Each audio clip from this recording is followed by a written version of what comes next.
public radio stations. So stay with us all night. Our live simulcast coverage will begin at 9 p.m. Eastern. And for the next few minutes, we're going to be revisiting some of the speeches from the first 2 nights of the convention. And I couldn't do any of that without my co-pilot for the evening, NPR senior Washington editor and correspondent Ron Elving, who's here with me in studio in Washington, D.C. Hey, Ron. Great privilege to be with you, Susan. We're going to hear some of the prior speeches from Monday and Tuesday, but let's start by talking about tonight. Tonight is all about the vice presidential nominee, JD Vance. That's right. We have heard quite a number of speakers already, a big lineup, really. People like Doug Burgum, who's the governor of North Dakota, but more importantly to these folks, the runner-up, apparently, in the vice presidential sweepstakes. So the other guy who might have been all about tonight's speech. In other words, this could have been his big night to step out in front of the American people. And he's not a familiar face, even as familiar, say, as JD Vance, who's been in the Senate for a couple of years. JD Vance, I watched an interview he gave with Newsmax at the convention, and it was noted that this is the first time he's ever been at a Republican National Convention, and he's doing so as the vice presidential nominee. I mean, I certainly think that speaks to how meteoric a rise he's had in this party. He's 39 years old. He is exactly one half the age of Donald Trump. And so it's probably not all that surprising that even though he's now in the United States Senate and has been notable for several years, even before that, because of his book, because of his history, and because of his associations with a number of powerful people, it is possible, nonetheless, that he just hasn't been to one. Here's another reason why. Because 4 years ago, there wasn't one. Now, 8 years ago, he might have fit in pretty well in Cleveland, but he hadn't really begun this phase of his career yet. So it's astonishing how far he's come in 8 years. But almost you would argue 8 years ago, 2016, JD Vance might have been a Donald Trump critic. His political evolution in recent years has really been a 180. It has been. Check me on this, but I think by the time of the Cleveland Convention in 2016, when a lot of other people came home, maybe Ted Cruz had not, but a lot of other Trump critics had come home.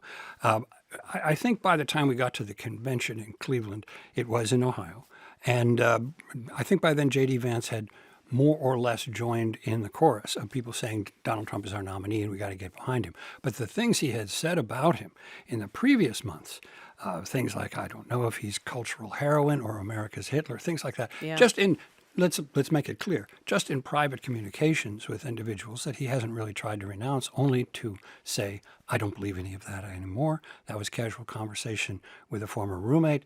It's not the kind of thing that I would ever have said once I got to know Donald Trump and who he really is. You know, I think in the past we've always looked at the running mate through the lens of what do they bring to the ticket? What deficiency does the candidate have or fill? And with this pick, it's almost like Donald Trump saying, I don't think I have any deficiencies at all. I'm going to double down on MAGA. He may see that he has some deficiencies, that he could have added to his appeal to Hispanics with Marco Rubio, that he could have added to his appeal to African Americans with Tim Scott, that he could have added a woman to the ticket. And there were several women who were pretty strong candidates. But he clearly wanted someone who maximized his own comfort level. And a lot of people thought it was going to be Burgum because he seemed to be very comfortable around Burgum. And they had a lot of, not exactly generational simpatico, but they represented a class, let's put it that way. Now, J.D. Vance, on the other hand, is this hardscrabble guy who has risen, and he's risen far, but he did start out in Appalachia in a poor family. And he is a far distance, really, from the background of Donald Trump. And yet, through the good offices of Donald Trump Jr., and he has emerged as a very powerful force in this campaign this time around. Through those good offices, Trump was really willing to give J.D. Vance another look, have another interview with him, really look him up and down and say, you know, this guy reminds me of myself, which he has not said necessarily literally, word for word, but those are the vibes. This guy reminds me of somebody who had jets, who was going to go for it, and who was not going to let other people tell him he wasn't properly prepared. Donald Trump finds a lot of that in J.D. Vance.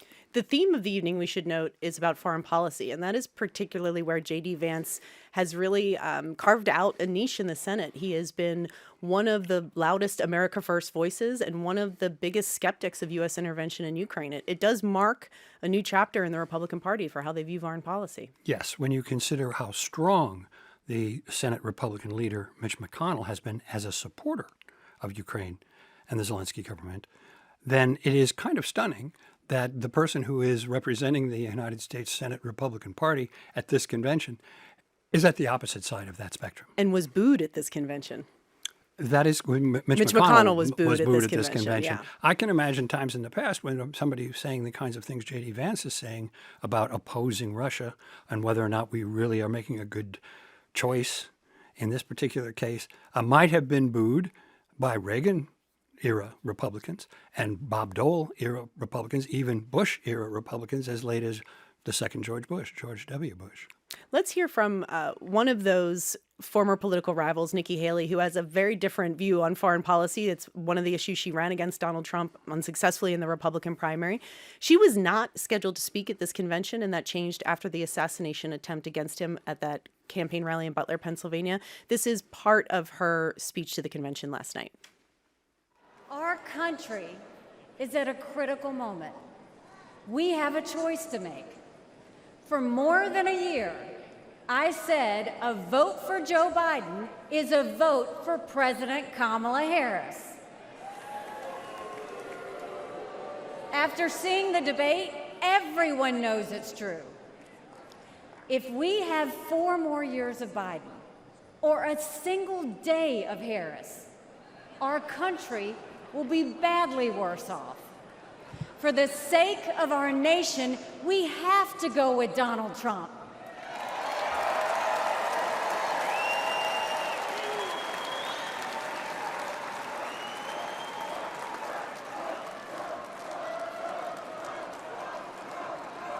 But there's more to it than that. We should acknowledge that there are some Americans who don't agree with Donald Trump 100% of the time. I happen to know some of them. And I want to speak to them tonight.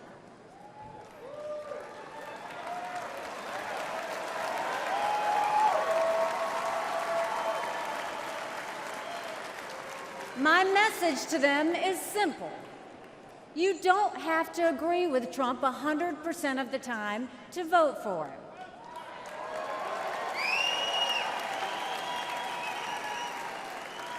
Take it from me, I haven't always agreed with President Trump. But we agree more often than we disagree.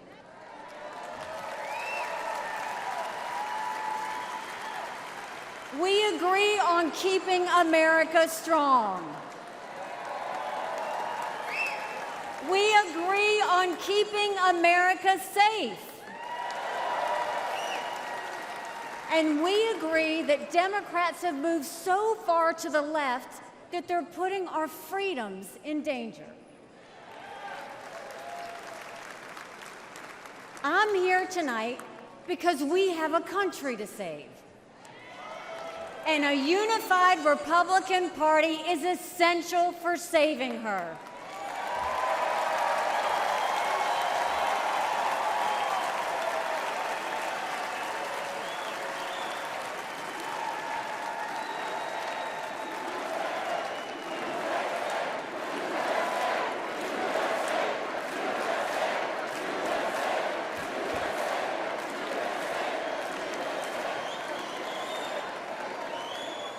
For those who have some doubts about President Trump, I want to tell you a few things about the Commander-in-Chief I know and worked with. As ambassador to the United Nations, I had a front row seat to his national security policies. We sure could use those again.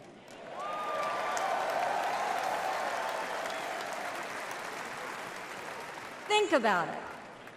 When Barack Obama was president, Vladimir Putin invaded Crimea. With Joe Biden as president, Putin invaded all of Ukraine. But when Donald Trump was president, Putin did nothing. No invasions.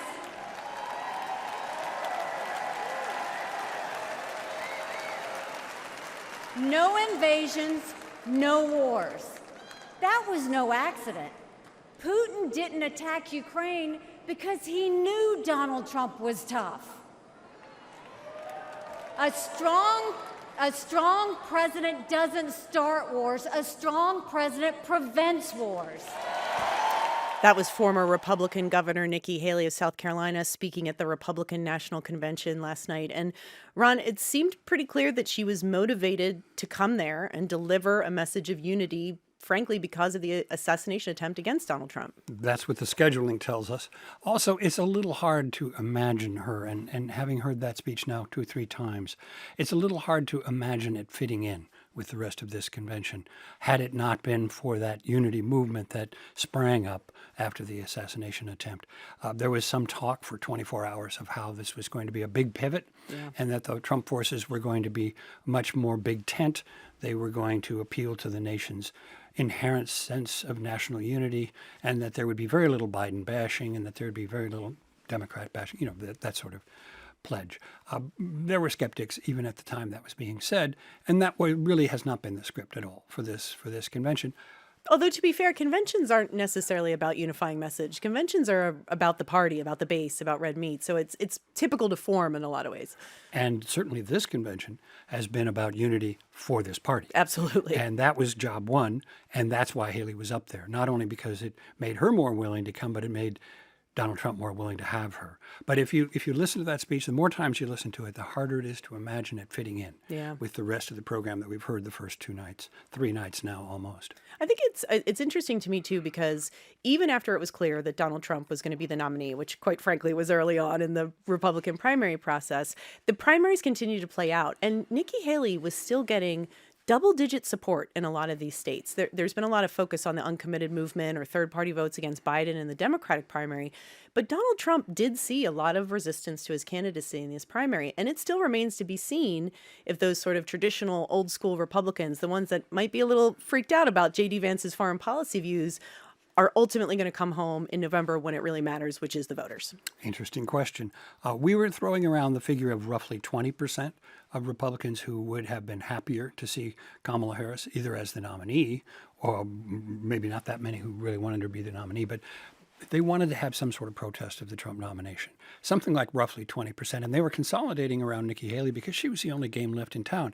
Even after she herself had conceded, she was still on the ballot. She was still getting double digits in some states. That's right. And it was suggesting that there was about a 20% remainder of Republicans who were resistant to the idea of Trump, enough to turn out in a primary and vote for someone else who had already conceded and already given up on the nomination. So that looked significant up until recent days, say the debate on June 27th, and certainly since Saturday and the assassination attempt. Let's hear from another one of Trump's former political rivals. Florida Governor Ron DeSantis also addressed the convention hall last night. Joe Biden back to his basement, and let's send Donald Trump back to the White House.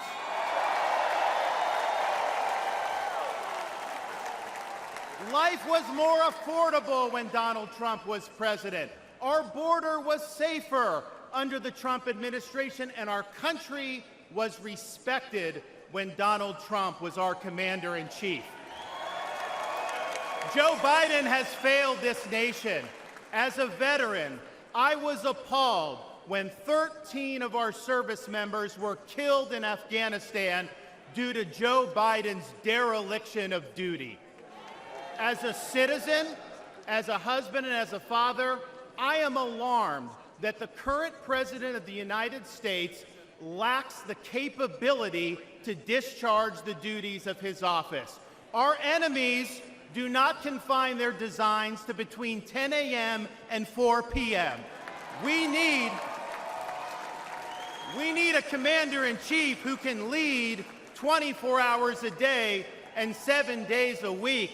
America cannot afford 4 more years of a weekend at Bernie's presidency. But let's be honest. Let's be honest here. Biden is just a figurehead. He's a tool for imposing a leftist agenda on the American people. They support open borders, allowing millions and millions of illegal aliens to pour into our country and to burden our communities, but just don't send any to Martha's Vineyard, then they get really upset.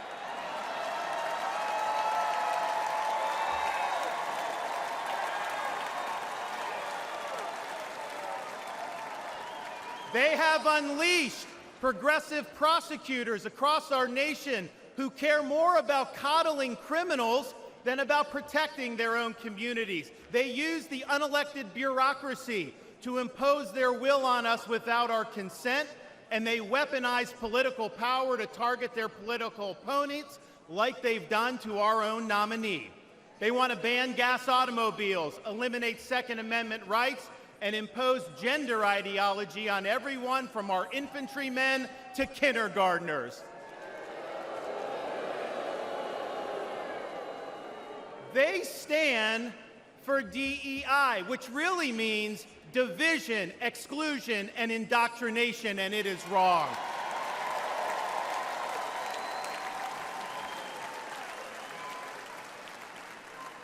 They mandated that you show proof of a COVID vaccine to go to a restaurant, but they oppose requiring proof of citizenship to cast a vote.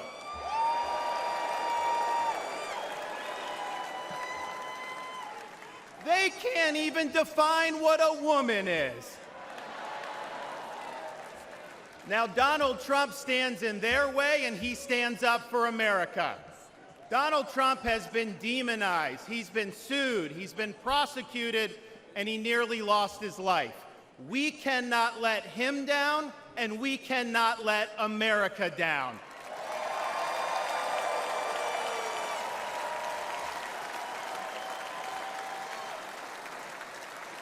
It is the values of this Republican Party that reflect our nation's founding principles. We believe schools should educate, not indoctrinate. We stand for parents' rights, including universal school choice. We support law and order, not rioting and disorder. We seek a strong, focused United States military, not one distracted by a social agenda. We reject entrenched political class, and we demand term limits for members of Congress.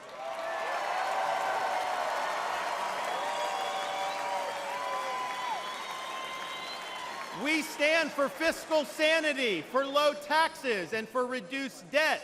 We seek to reclaim the constitutional government as envisioned by our founding fathers by bringing the administrative state to heel once and for all.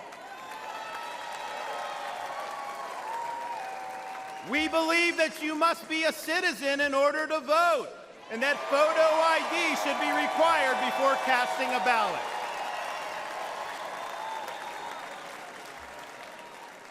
We stand for strong borders and believe that our nation must have a shared civic culture, and we oppose any immigration that stands apart or in contrast to our American values.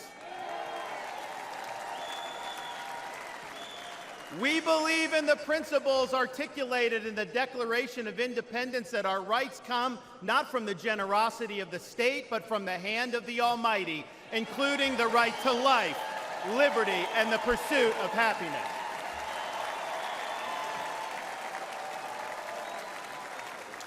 Now, none of this is easy, but it can be done. For decades, my home state saw elections determined by razor-thin margins. Today, due to bold leadership, the Democratic Party lies in ruins. The left is in retreat. Freedom reigns supreme. The woke mind virus is dead, and Florida is a solid Republican state. That was Florida Governor Ron DeSantis addressing the Republican National Convention in Milwaukee last night. Ron, it's a reminder that not too long ago, a lot of people thought Ron DeSantis might be the one up there giving the nomination acceptance speech on Thursday night. This is still someone who looks in the mirror and may see a future president. I was going to say, among the people who thought it might be Ron DeSantis, surely was Ron DeSantis. A year and a half ago, he really looked rather formidable coming out of the 2022 midterm elections. He had done remarkably well himself, and he had carried the Florida ticket, much as he has described just in those last couple of minutes of his speech. And Donald Trump seemed somewhat becalmed. He had many legal problems, still has, but this was before the success that his lawyers were about to begin achieving in the courts and putting off most of his trials, not all. And as a result, he seemed a little more vulnerable, plus the loss of momentum for Republicans in the 2022 midterms nationally, as opposed to in Florida. That gave a big boost to Ron DeSantis. And we've seen this before where a governor gets reelected, big numbers in a midterm election, and turns his sights on the White House. Yeah. And lots of people start calling him the front runner. Mario Cuomo, some years ago in the 1980s, looked very formidable after winning re-election in the lead up to a presidential election. Then he wound up not running. Ron DeSantis has wound up not running because he was not a hit in the primaries. Yeah, he just never really caught fire with the people. No, he didn't. And there were several other candidates. Of course, they were splitting up the non-Trump vote. There wasn't really even an anti-Trump vote necessarily. There were just a lot of people who thought it was time to give someone else a chance. But he did not dominate even in that category, and he was a disappointment. He had already lost a lot of his momentum even before we had the first primaries. So it didn't work for him in the way people expected that it would.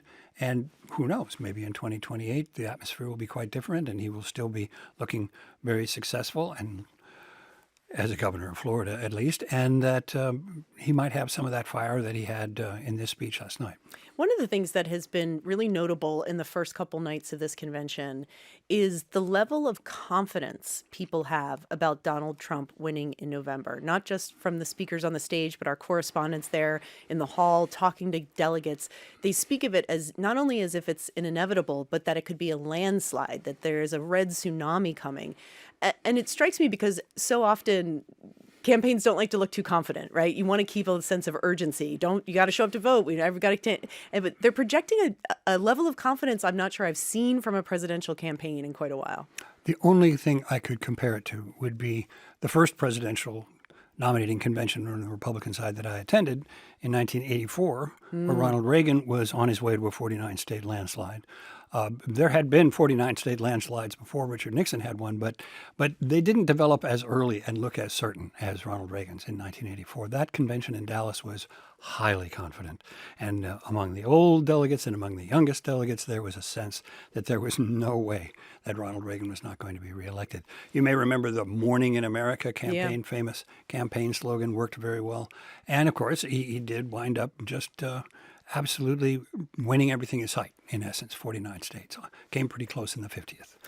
So that's something that has happened in the past, but I must say, the vibe there in Milwaukee, from what we've been able to witness from here and watching it and listening to it and listening to the delegates, does seem to be in a class by itself. Yeah. They are assuming that it is done, and it is only a question of just how high the numbers go and just how many Republicans he can sweep into other offices with him, in their minds. There's almost a religious fervor around this event, and I think that is also how the assassination attempt sort of changed the frame going into this, is that people talk about Donald Trump as if it was God himself that protected him, that he has been chosen. And certainly there's a lot of evangelical Christians in the crowd tonight, and there's a sense that he's almost fulfilling a prophecy. And I don't think that's an exaggeration. The way people talk about him is in almost prophetic terms. Yes, exactly. And there's a sense of martyrdom and victimhood, some of which Trump has played as a card before. Sure, they're coming after me because they want to come after you. Exactly. Yeah. And it's been highly effective for him. And it's one of the ways that he has been able to turn around jujitsu, like the pressure on him from the legal system, into a elevation of his appeal to the people who found him appealing before, and intensifies that feeling. But with the assassination attempt, and as we heard Sarah Huckabee Sanders saying, the hand of God protected him, and so forth. She herself is a preacher's kid, and she takes to that language pretty readily. But you hear it from a lot of people, the sense that this is now not only the will of the people, but God's will, that Trump be returned to the White House. I have not heard, even in the heyday of Ronald Reagan, I haven't heard quite that language before.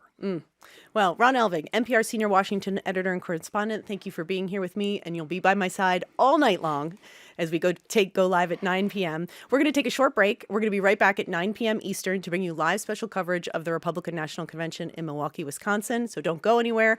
I'm Susan Davis from NPR News.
This is live special coverage of the Republican National Convention from NPR News. I'm Susan Davis in Washington, D.C. Tonight, we'll hear from Donald Trump's running mate for the first time since he was selected. Ohio Senator JD Vance is the headliner for night 3 of the RNC, where foreign policy is the focus. And tonight, all of our convention coverage will be simulcast here on your local member station and for the first time on video. You can find our live video feed on npr.org, where you can finally answer the question, I wonder what all these NPR people look like. Here in studio in Washington with me is NPR senior Washington editor and correspondent Ron Elving. In the Fiserv Forum in Milwaukee is NPR's Mara Liasson and Domenico Montanaro. And on the floor of the convention hall is NPR's Danielle Kurtzleben, where we will begin this evening. Danielle, take us there. What is the mood like on the floor? I mean, the mood is happy. This is a crowd of Republicans who are about to see a bunch of their favorite Republicans speak. There are two things that have struck me tonight talking to delegates. One is, yes, there's a happy mood, but as one delegate put to me, she thinks that it's especially happy.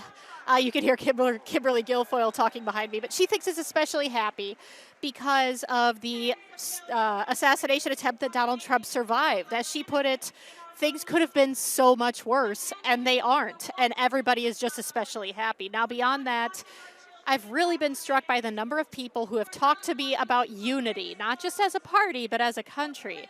Now, I go to a lot of Donald Trump events. I have never heard a whole bunch of voters, one after another, tell me they're excited about national unity. But national unity is the name of the game this week, and you could say the choir got the sheet music.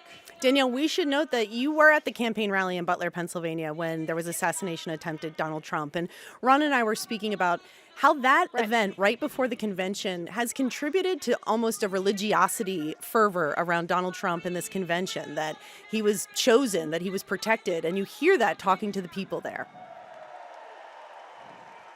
Very much, very much. And you heard it from speakers last night. I think most notably South Carolina Senator Tim Scott, who said that, I'm paraphrasing, something to the effect of, because America is a Christian nation, a God-fearing nation, that bullet missed Donald Trump.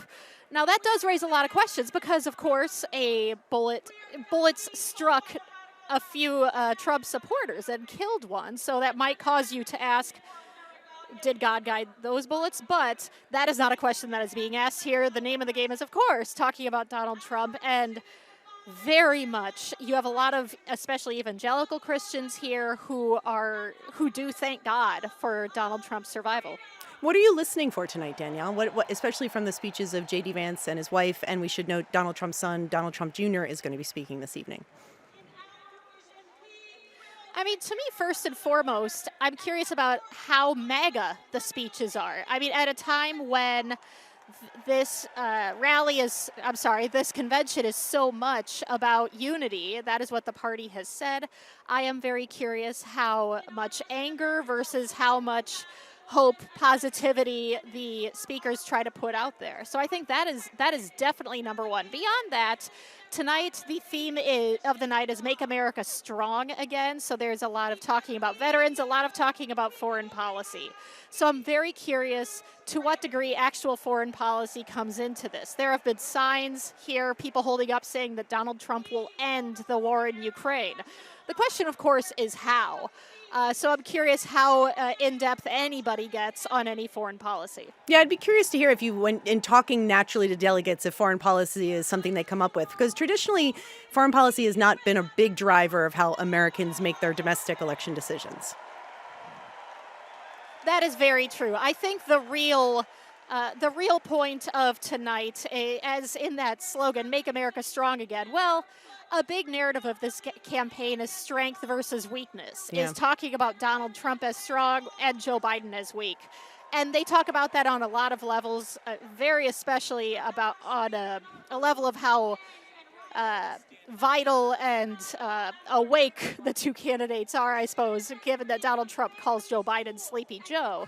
So they already talk about strength and weakness a lot. I just think that foreign policy is another area where they will continue to talk about strength and weakness. I mean, keep in mind that Donald Trump is an isolationist, but the leaders he likes are the world's strongmen. Just after that NATO conference last week, who did he talk to? Viktor Orban of Hungary, who is a far-right authoritarian.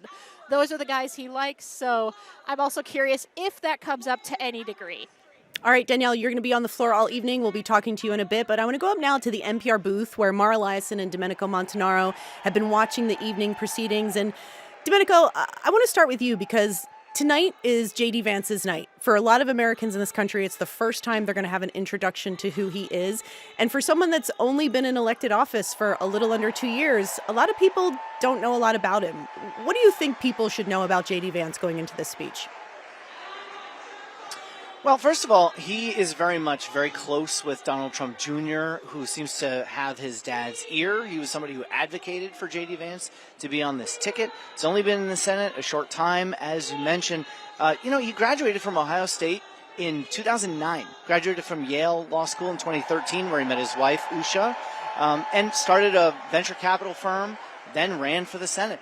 And this is where he is. And this is somebody who was a never-Trumper, said that he'd rather vote for his dog than vote for Donald Trump. But we're talking about religion tonight. And if there's one religious figure here that the crowd loves, it's Donald Trump. And he certainly has had his come-to-Trump moment.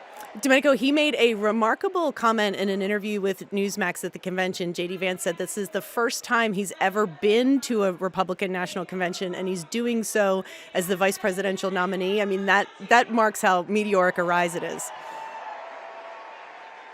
Absolutely. I mean, JD Vance is somebody who is able to go on, cable talk shows or Sunday shows and really go into the lion's den, as Donald Trump Jr. sees it, and talk to places that aren't just Fox News, right, and make the argument. And he really represents that sort of next generation. I've been doing a lot of talking here to young Republicans, walking around, talking to folks, being at a couple of things where Donald Trump Jr. has been. He draws really big crowds, has a lot of that energy, even if there was tension between Donald Trump Jr. and his father, maybe when Trump first ran for office. That's certainly gone, and he recognizes the power that he has. I mean, one person who was talking tonight from one of the hunting clubs here was saying that there are two people who really get the most, ability to sell, and that's Ted Nugent and Donald Trump Jr. And JD Vance is Donald Trump Jr.'s guy, and really is in that sort of whole ethos of the young MAGA right, and that's where they want this next generation to go. And look, it's a confidence pick from Donald Trump. He feels, as this entire crowd feels, that they're going to win in November and that they want somebody on the ticket who represents that next generation. Mara, what's your sense of what the selection of JD Vance means? What is Donald Trump saying with this pick? I think what he's saying is the transformation of the Republican Party is now utterly complete. JD Vance represents, as Domenico said, the kind of next generation of MAGA. He is and not just an isolationist. He is probably the most anti-aid to Ukraine senator in the United States Senate, and that worries a lot of internationalists in the party, a lot of anti-Putin Republicans in the party. He is also an election denier. In other words, he has bought the entire Trump agenda A to Z. He has said that if he were Mike Pence, he wouldn't have certified the 2020 election. Yeah. And I think either he's going to be what the Republicans hope he is and really energize the base and represent this young, new direction for the party, or, as I just heard from a top Democrat, he's going to be the equivalent of Donald Trump dropping an anchor through the bottom of his boat. And the things that Democrats are using right now, they're not talking about his flip-flopping and the fact that he used to say terrible things about Trump. He once compared him to Hitler. Now he's been a craven hypocrite. No, what they are stressing is that he has been for a national ban on abortion. Yeah. And you're going to hear a lot about that. People don't know who JD Vance is. I mean, elites know who he is because he wrote the Hillbilly Elegy.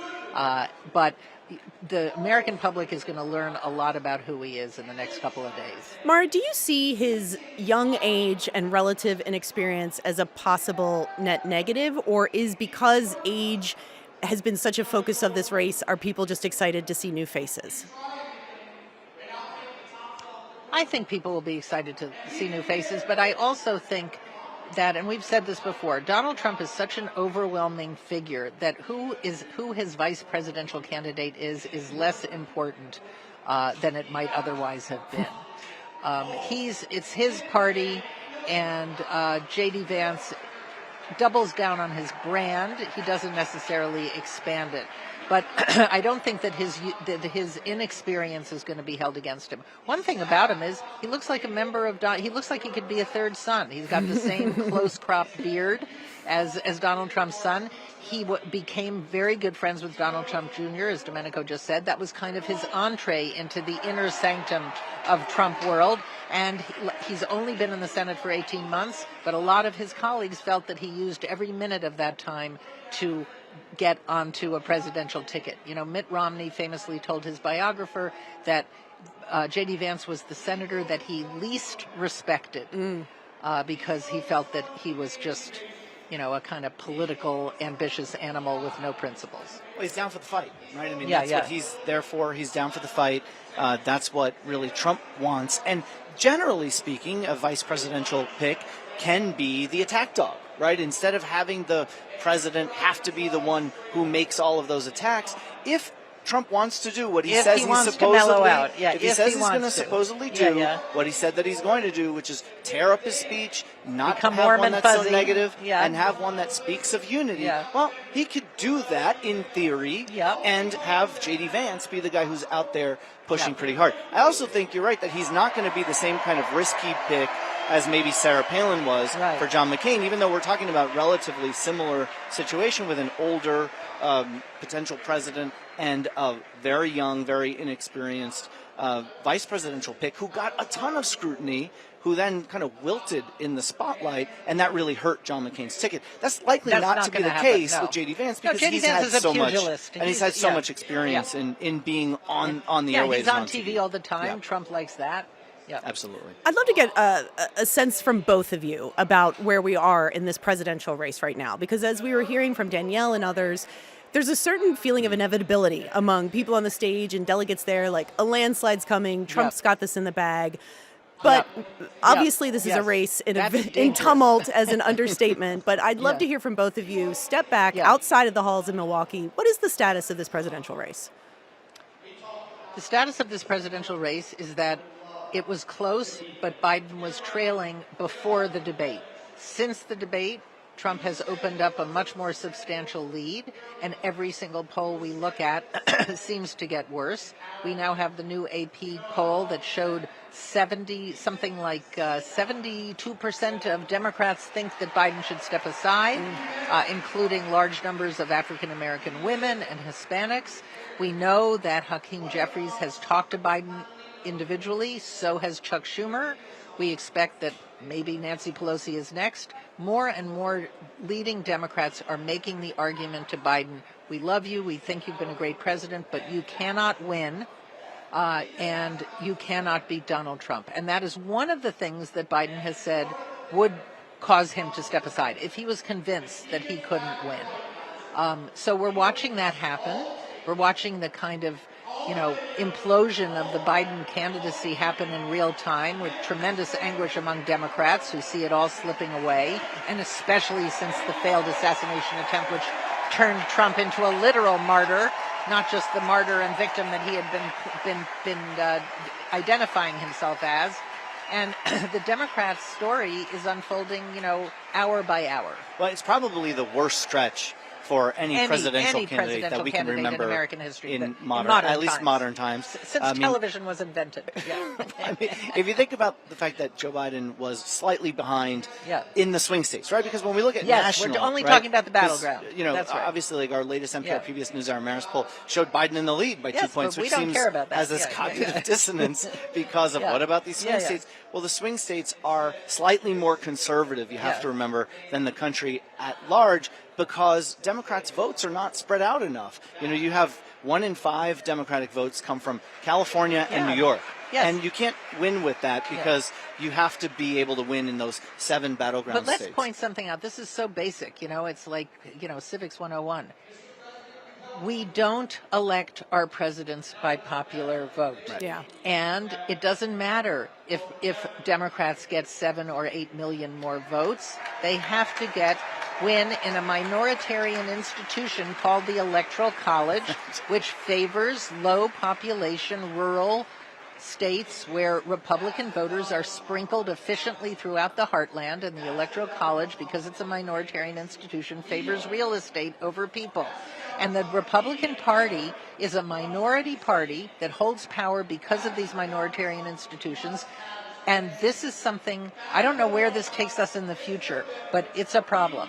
The Republican Party does not represent majority popular opinion on almost any issue, but because we've got the Senate and the Electoral College and partisan gerrymandering, all sorts of other institutions, they can keep on holding power even if they don't get more votes than the other guy. All right, Mara and Domenico. I'll say a couple things.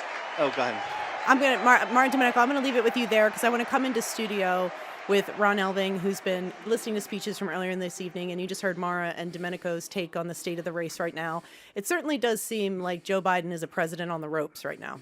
It does, and one expects that case is being made to him by people that he respects. We heard about Hakeem Jeffries from the House. We heard about Chuck Schumer from the Senate.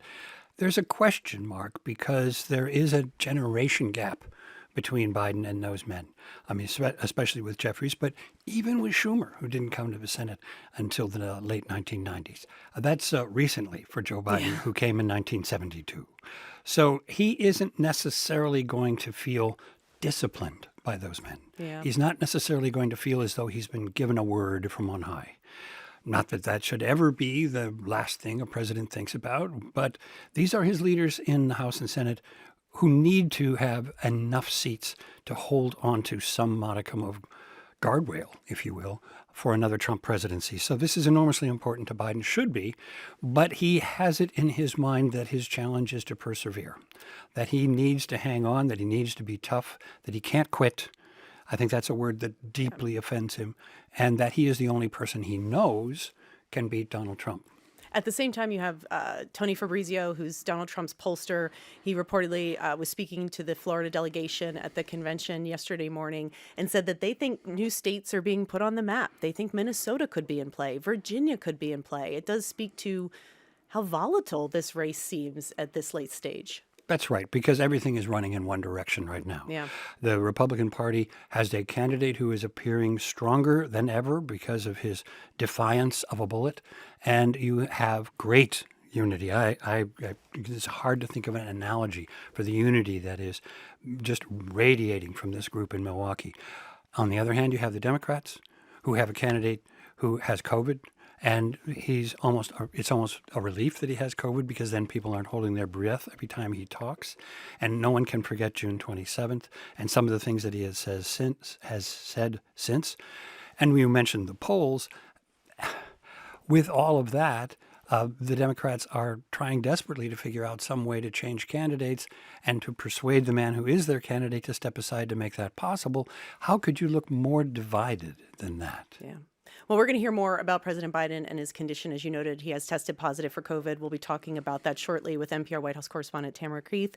We're going to take a quick break. You've been listening to live special coverage of the Republican National Convention from Milwaukee, Wisconsin. I'm Susan Davis, and I'm joined in studio by Ron Elving.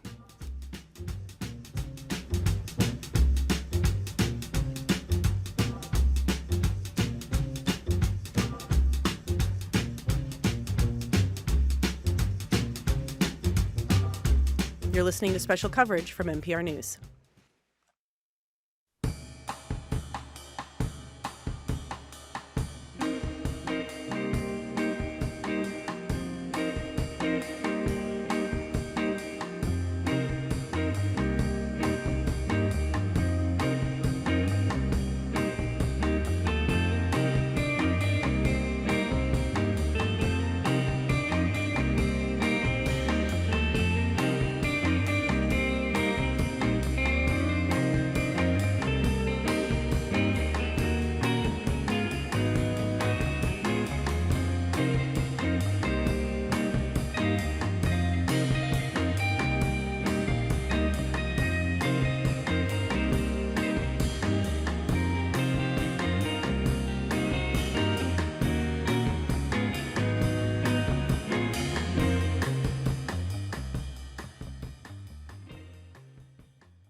You're listening to live special coverage from NPR News, and a reminder that you can watch our convention coverage live on the websites of many of our member stations. We're going to turn now to NPR White House correspondent Tamara Keith, because even as our focus tonight is on the RNC, the hits keep coming for President Biden and his campaign. A few hours ago, the White House announced that Biden has tested positive for COVID. Tam, what's the president's condition? Well, according to a note from Biden's doctor, his symptoms are mild: upper respiratory symptoms, runny nose, a non-productive cough, and general malaise. So classic COVID. He is now taking Paxlovid, the antiviral medication, and he is returning to Delaware to self-isolate. They say he's expected to continue to carry out his duties while he's isolating. And the doctor's statement said that earlier today the president felt okay for his first event, but then they decided to test him after he had done an interview with Univision Radio in a local restaurant in Las Vegas, and then he tested positive, of course, and headed back east. He had been out in Las Vegas for campaign events, had to cancel one of them, and it's not clear how long he will be symptomatic and have to stay in isolation. But this comes at a moment, as you've just been talking about, when President Biden is trying to prove to anxious members of his own party that he has the stamina, he has what it takes to compete in this race. He's like, watch me, I'm going to go out, I'm going to do all these rallies. And now he's being taken off the playing field for a few days or maybe longer at a very inconvenient time. Also earlier today, the drumbeat for him to get out of this race continued. Adam Schiff, he's the congressman from California and a Democratic Senate candidate. He joined the calls of Democrats publicly saying Biden needs to go. What did he say and what was his message? Yeah, and he's a very prominent Democrat and a good fundraiser. He's expected to win that Senate race, but he said that a second Trump presidency would undermine the very foundations of democracy, and he said he had very serious concerns about whether President Biden could defeat Donald Trump in November, adding, while the choice to withdraw from the campaign is President Biden's alone, I believe it is time for him to pass the torch, and in so doing, secure his legacy of leadership by allowing us to defeat Donald Trump in the coming election. He did say that if Biden is ultimately the nominee, he will do everything in his power to help Biden win. ABC also reported that Senate Majority Leader Chuck Schumer on Saturday met with President Biden in Delaware and delivered the message that he did not think he could win. Chuck Schumer's office, we should note, put out a statement calling it idle speculation but they did not deny the report. That seems pretty telling, Tam. Oh, yes. It's just about as telling as the statement that they put out on Saturday after the meeting where Schumer says, quote, "I sat with President Biden this afternoon in Delaware. We had a good meeting." Both statements say absolutely nothing about what Schumer conveyed.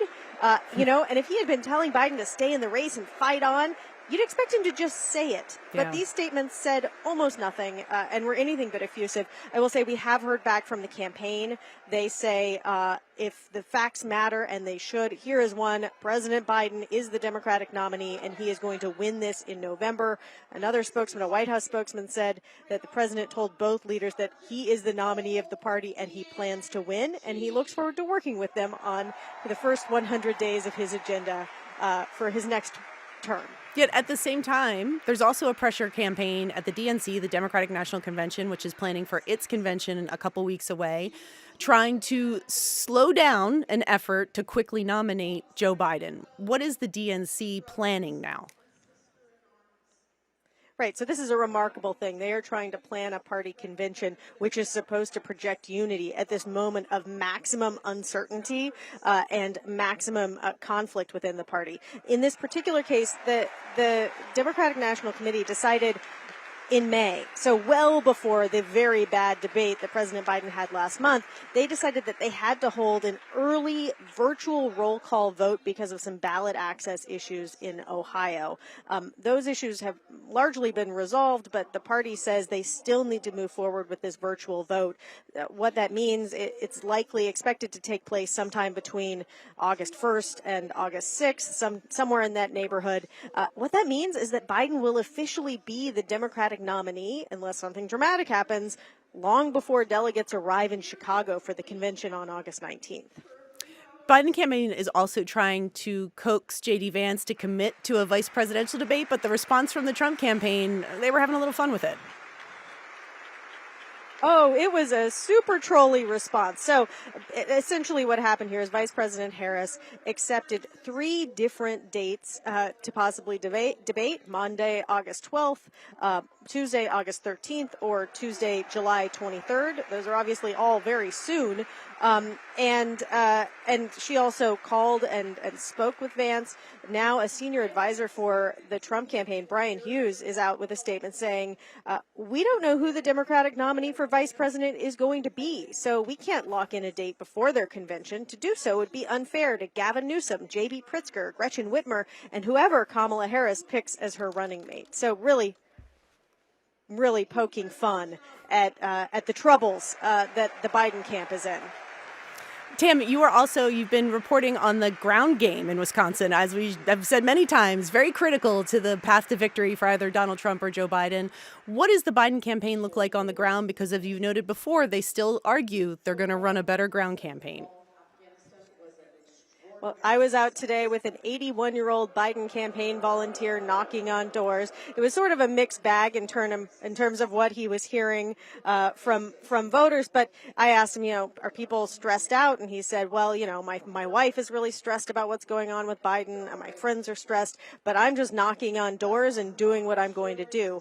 And he feels like he's making a difference. What I can say is that there are hundreds and hundreds of volunteers doing that, and they've knocked on hundreds of thousands of doors already. They have a plan, and one thing to note is that in the past, after a campaign ended in 2016, for instance, after that campaign ended, everything shut down. Starting in around 2022, so for the last several years, there has been a permanent campaign here on the ground in Wisconsin, and that continues. Tamara Keith, White House correspondent. Tam, I think you have some White House reporting to go to, so I'm going to let you go. And a reminder, we are awaiting the headline speeches this evening from Vice Presidential nominee JD Vance. But joining me now from the Fiserv Forum in Milwaukee is entrepreneur and former presidential candidate Vivek Ramaswamy. Mr. Ramaswamy, it's great to talk to you again. It's good to talk to you. So I want to get your thoughts on the selection of JD Vance. This is someone I admit I did not know that you two have known each other a long time. You went to law school together. You've been friends for many years. Yeah. What do you see him bringing to this ticket?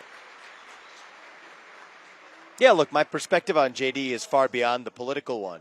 We were friends long before we even knew each other's politics. We used to watch Cincinnati Bengals games back when we were students at Yale Law School. And it turns out, even in our childhood, though we didn't know each other, we grew up about 10, 15 minutes from each other in Southwest Ohio. So he's a friend and somebody who I know in a more personal way, as somebody who actually is authentic in his care for the country. He's as good of a father as he is a friend, and if he's as good of a vice president as he is both of those things, I think it's going to be a real asset to the country. I think he'll be an excellent vice president to Donald Trump. To the ticket, I think he brings some unique things. He's an American dream story. Like me, my parents came to this country with no money. I've lived the American dream. It speaks to me and inspires me that someone like JD, who came from humble beginnings, can have reached the highest levels of success in the way that he now has. And he has a policy vision for the country that hopefully makes that more accessible to more Americans as well. So he and I share that vision in common. The other thing I love about him is our friendship has been built on not always agreeing on everything. In fact, even to this day, we have our share of small scope, but nonetheless disagreements or daylight in our views. Yet we're able to talk about that respectfully in the open, and he's a thoughtful person in a way that I don't often see from politicians. And so I think in that sense, he's going to be a unique leader for the country, and I hope he's as successful as he possibly can be. What do you say to someone who might be a skeptic about JD Vance that would look to the statements he made criticizing Trump in the past, and now he supports him, obviously, that maybe it looks like he was doing this for politics? Yeah, look, I know a lot of people who may not know him could say that, oh, is he just being a cynical opportunist? I've seen that in the press. I mean, I know the guy personally, and I can say that he has genuinely evolved in his views. And I think one of the things we ought to allow Americans the space to do is to say that we may not believe the exact same thing today that we did 10 or 20 years ago or 8 years ago.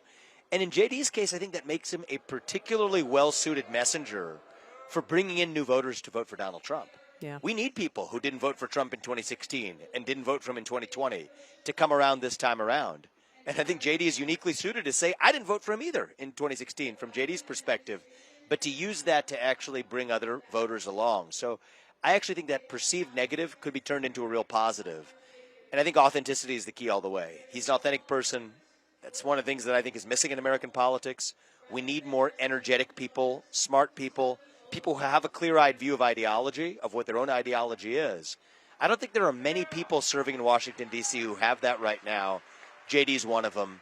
It's one of the reasons I entered American politics last year is I do think we need a new generation of leaders who are authentic, don't have to agree with everyone on everything, but just be honest about what your beliefs are. And I do think JD is such a person. I want to ask you about your own personal presidential ambitions. I'm glad you referenced it. You only really got into politics about a year ago, but you seem to have caught the bug. I saw your comments that you would be interested in serving in the Senate should the seat become open. I mean, has this changed the trajectory of your own life? I'd be open to considering it. Yeah, but you clearly have an interest in politics. Considering it. Yeah. Why is that? What is it? Look, what is it about office that you want to get into it? Well, it's less about office and more about achieving a goal for the country. Yeah. One of my personal passions is taking on what I call the rise of the managerial class in America, in many spheres of American life. But in government, that starts with unelected bureaucrats who are really making most policy in the United States today. This isn't so much a left-wing or a right-wing point. It's a debureaucratization point. So I've written several books about it after I left my first role as a biotech CEO. The first book I wrote was, in many ways, all about this. It was about the confluence of capitalism and politics in the boardrooms of America. But that led me on a journey to say that, you know what, I'm not just going to be an author. I'm an entrepreneur by background. I want to drive that change in this country. And I think one of the ways to do it is actually to get in there and shut down that administrative state. That was a core component of my presidential candidacy. It's probably the main policy vision of my presidential candidacy. Downsizing the scope of the regulatory state and the federal bureaucracy. And so if I'm able to do that, not as president, I wasn't elected this time, but in some other way, that's something I'm going to be pretty passionate about doing. You've talked about young voters. You're a millennial, and you focus on young voters in a way that the Republican Party in the past hasn't traditionally put a whole ton of effort. What is the appeal of the GOP, of Donald Trump's GOP, to a young voter in America? What's your pitch to them? Yeah, so my pitch is one is economic mobility. The reality is a lot of people in my generation, I'm a millennial, didn't necessarily have the American dream available to them that they were promised. They were told you get ahead by taking on a college loan and somehow that's going to get you a head start on getting ahead in the country. When for many of my peers, it hasn't really worked out that way. My message to my generation, and especially Gen Z, is that, yes, that's true. We had a government that sold us a false bill of goods, from the Iraq War to loading up on national debt to the bailouts in the aftermath of the 2008 financial crisis that came from the Republican Party in both cases, at least an older version of it. But we can't be cynical about our country because it's still the last best hope we have. And I think the new Republican Party, the Republican Party right here, right behind me right here, is not that old Republican Party of 20 years ago. So I hope that message of economic mobility, that message that with your own hard work and dedication, you really can live the American dream in a way that I have, in a way that people like JD have. Yes, that's a message that goes beyond traditional partisan boundaries. And I think is going to bring a lot of those young voters who are so hungry for purpose. That's the other thing. It's not just economic mobility, but a missing sense of identity. People are hungry to be part of something bigger than themselves. You hear it right behind me even here. Yet they can't even answer, so many young people, what it means to be an American. Well, if we give young people a sense of this is what it means to be a citizen of our nation, I think that can revive national pride, national self-confidence that we're missing, fill a vacuum in the heart of a generation that is longing for something bigger. That's a big part of what pulled me into the presidential race. I felt like I had an opportunity as a relatively younger person who came from outside of politics to do it. I'm proud of what we accomplished, even though I didn't achieve the ultimate goal of winning the presidency this time. But I am hopeful that other young leaders, like JD as well, are able to step up and inspire young people, and I think that'll be good for our country. Mr. Ramaswamy, thank you so much for your time. Have fun in Milwaukee. Thanks for having me, guys. Good to see you. Joining me now in studio again is Ron Elving. Interesting guy, Ron. He is someone who maybe 2 years ago was nowhere on the political scene and has now really become somebody that is heavily involved in Republican politics. And we talked about how a lot of people there want to be the president. A lot of people there also want to work in a Trump administration. He's clearly one of those Republicans making it clear he'd like any opportunity to serve. Just about any opportunity to serve, but it struck me when he talked a lot about the managerial workings, the guts of the federal government. Maybe he'd be a good candidate to be the director of the Office of Management and Budget. and you laugh, and I think most everybody who's familiar with Mr. Ramaswamy would laugh. But on the other hand, that would be the place if that was really your goal. Yeah. I don't think that would appeal to him because he's the sort of person who, when he decides to go into politics, runs for president. Yeah. And I would say the same of Donald Trump, who has set the new standard for what is the route. What it takes. Yeah. What it takes, yeah. exactly. Over what has been a couple of centuries of precedent, that you just simply run for president if that's what you'd like to be. And you assert yourself and you have a lot of passion. And certainly he speaks, even in response to a normal question, he speaks with a great deal of passion. Yeah, he does.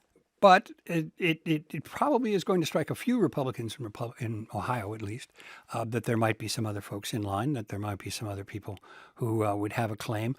With the support of Donald Trump, perhaps, he would be a formidable candidate. We had Governor DeWine of Ohio who would have the appointment power to replace JD Vance, should JD Vance have another job after November.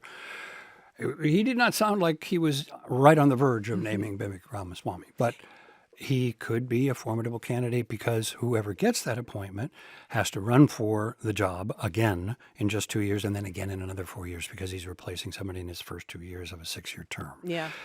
Unusual set of circumstances, but it does raise questions as where exactly do those jets take Ramaswamy this time? He does. I think it's interesting when he talks about young voters, and I want to give credit to our NPR colleague Elena Moore, who has been focused on young voters in this election, in that the Gen Z millennial vote, but mainly Gen Z, really young Americans, he's got a point. There is a unique level of pessimism among young Americans about the future of this country, and it does speak to something that is real in the electorate right now. Yes, and I think he was correct in identifying it as the events of the first decade of the 2000s, that it begins with 9/11, and then after 9/11, there's a sense of purpose that gets dissipated in Afghanistan and Iraq, and then after that, we have the meltdown of 2008 and the bailouts that were disillusioning to people because while they saved Wall Street and the credit system, important things to do, they didn't do much for the victims of the 2008 scandal. They didn't really do much for the people who lost their homes, lost their mortgages, lost enormous amounts of their lifetime savings, 30, 40, 50%. Those people did not get fully compensated, and they did not get bailed out. And there was a lot of bitterness that was a hangover from that. Plus, we got after that what was called the Great Recession, and which lasted for much of the Obama presidency, even though it had originated in the previous administration. It was played out and suffered through largely in the years that Obama was president. And that, too, was disillusioning for people who had thought somehow Obama and hope and change were going to make a great difference and everything would be different overnight. So, yes, it's been a disillusioning couple of decades. That's largely why Donald Trump was elected in 2016. And it's largely why he has come bouncing back after all the blows that he has suffered in the interim. Alina has also reported that some of the interest in younger voters in Donald Trump is because of all those things you just outlined. There's a view that maybe the system does need disruption, and Donald Trump is disruption. He disrupts the norm, and that is appealing to some voters. Although, as we should note, Ron, young voters, they don't turn out in very high numbers historically. So historically, they don't. They say people who bank on new voters, first-time voters, are called losers. Yeah. And just to recap, we are at night 3 of the Republican National Convention. We are awaiting primetime speeches this evening from Donald Trump Jr., Usha Vance, the wife of JD Vance, and then, of course, Ohio Republican Senator JD Vance giving his acceptance speech for the vice presidential nomination tonight. Ron Elving, thank you for joining me in studio. We'll be back after a break. You've been listening to special coverage from NPR News. I'm Susan Davis.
This is live special coverage of the Republican National Convention in Milwaukee, Wisconsin. And joining us now is Wisconsin Senator Ron Johnson, a senior member of the Senate Homeland Security Committee, which is going to be conducting one of the many investigations into the assassination attempt against Donald Trump on Saturday. Senator, thank you so much for your time. I could use a volume boost so I can hear you, if possible. Well, hopefully we'll turn up the volume and I'll attempt to ask my question. There you go, I can hear it. All right. Senator, I got you. Thank you. There was earlier today an unclassified briefing for senators regarding the assassination attempt. Did you attend that? And if you did, what were your takeaways? It was beyond disappointing. I have really come to be incredibly frustrated with the lack of transparency, literally the dishonesty of the administration. We learned nothing. The only thing we learned out of that was one question from Senator John Cornyn when he asked, when did the Secret Service first become aware of this potential threat? We found out it was more than 60 minutes before the shots were fired. That was before President Trump ever took the stage. That should be pretty shocking.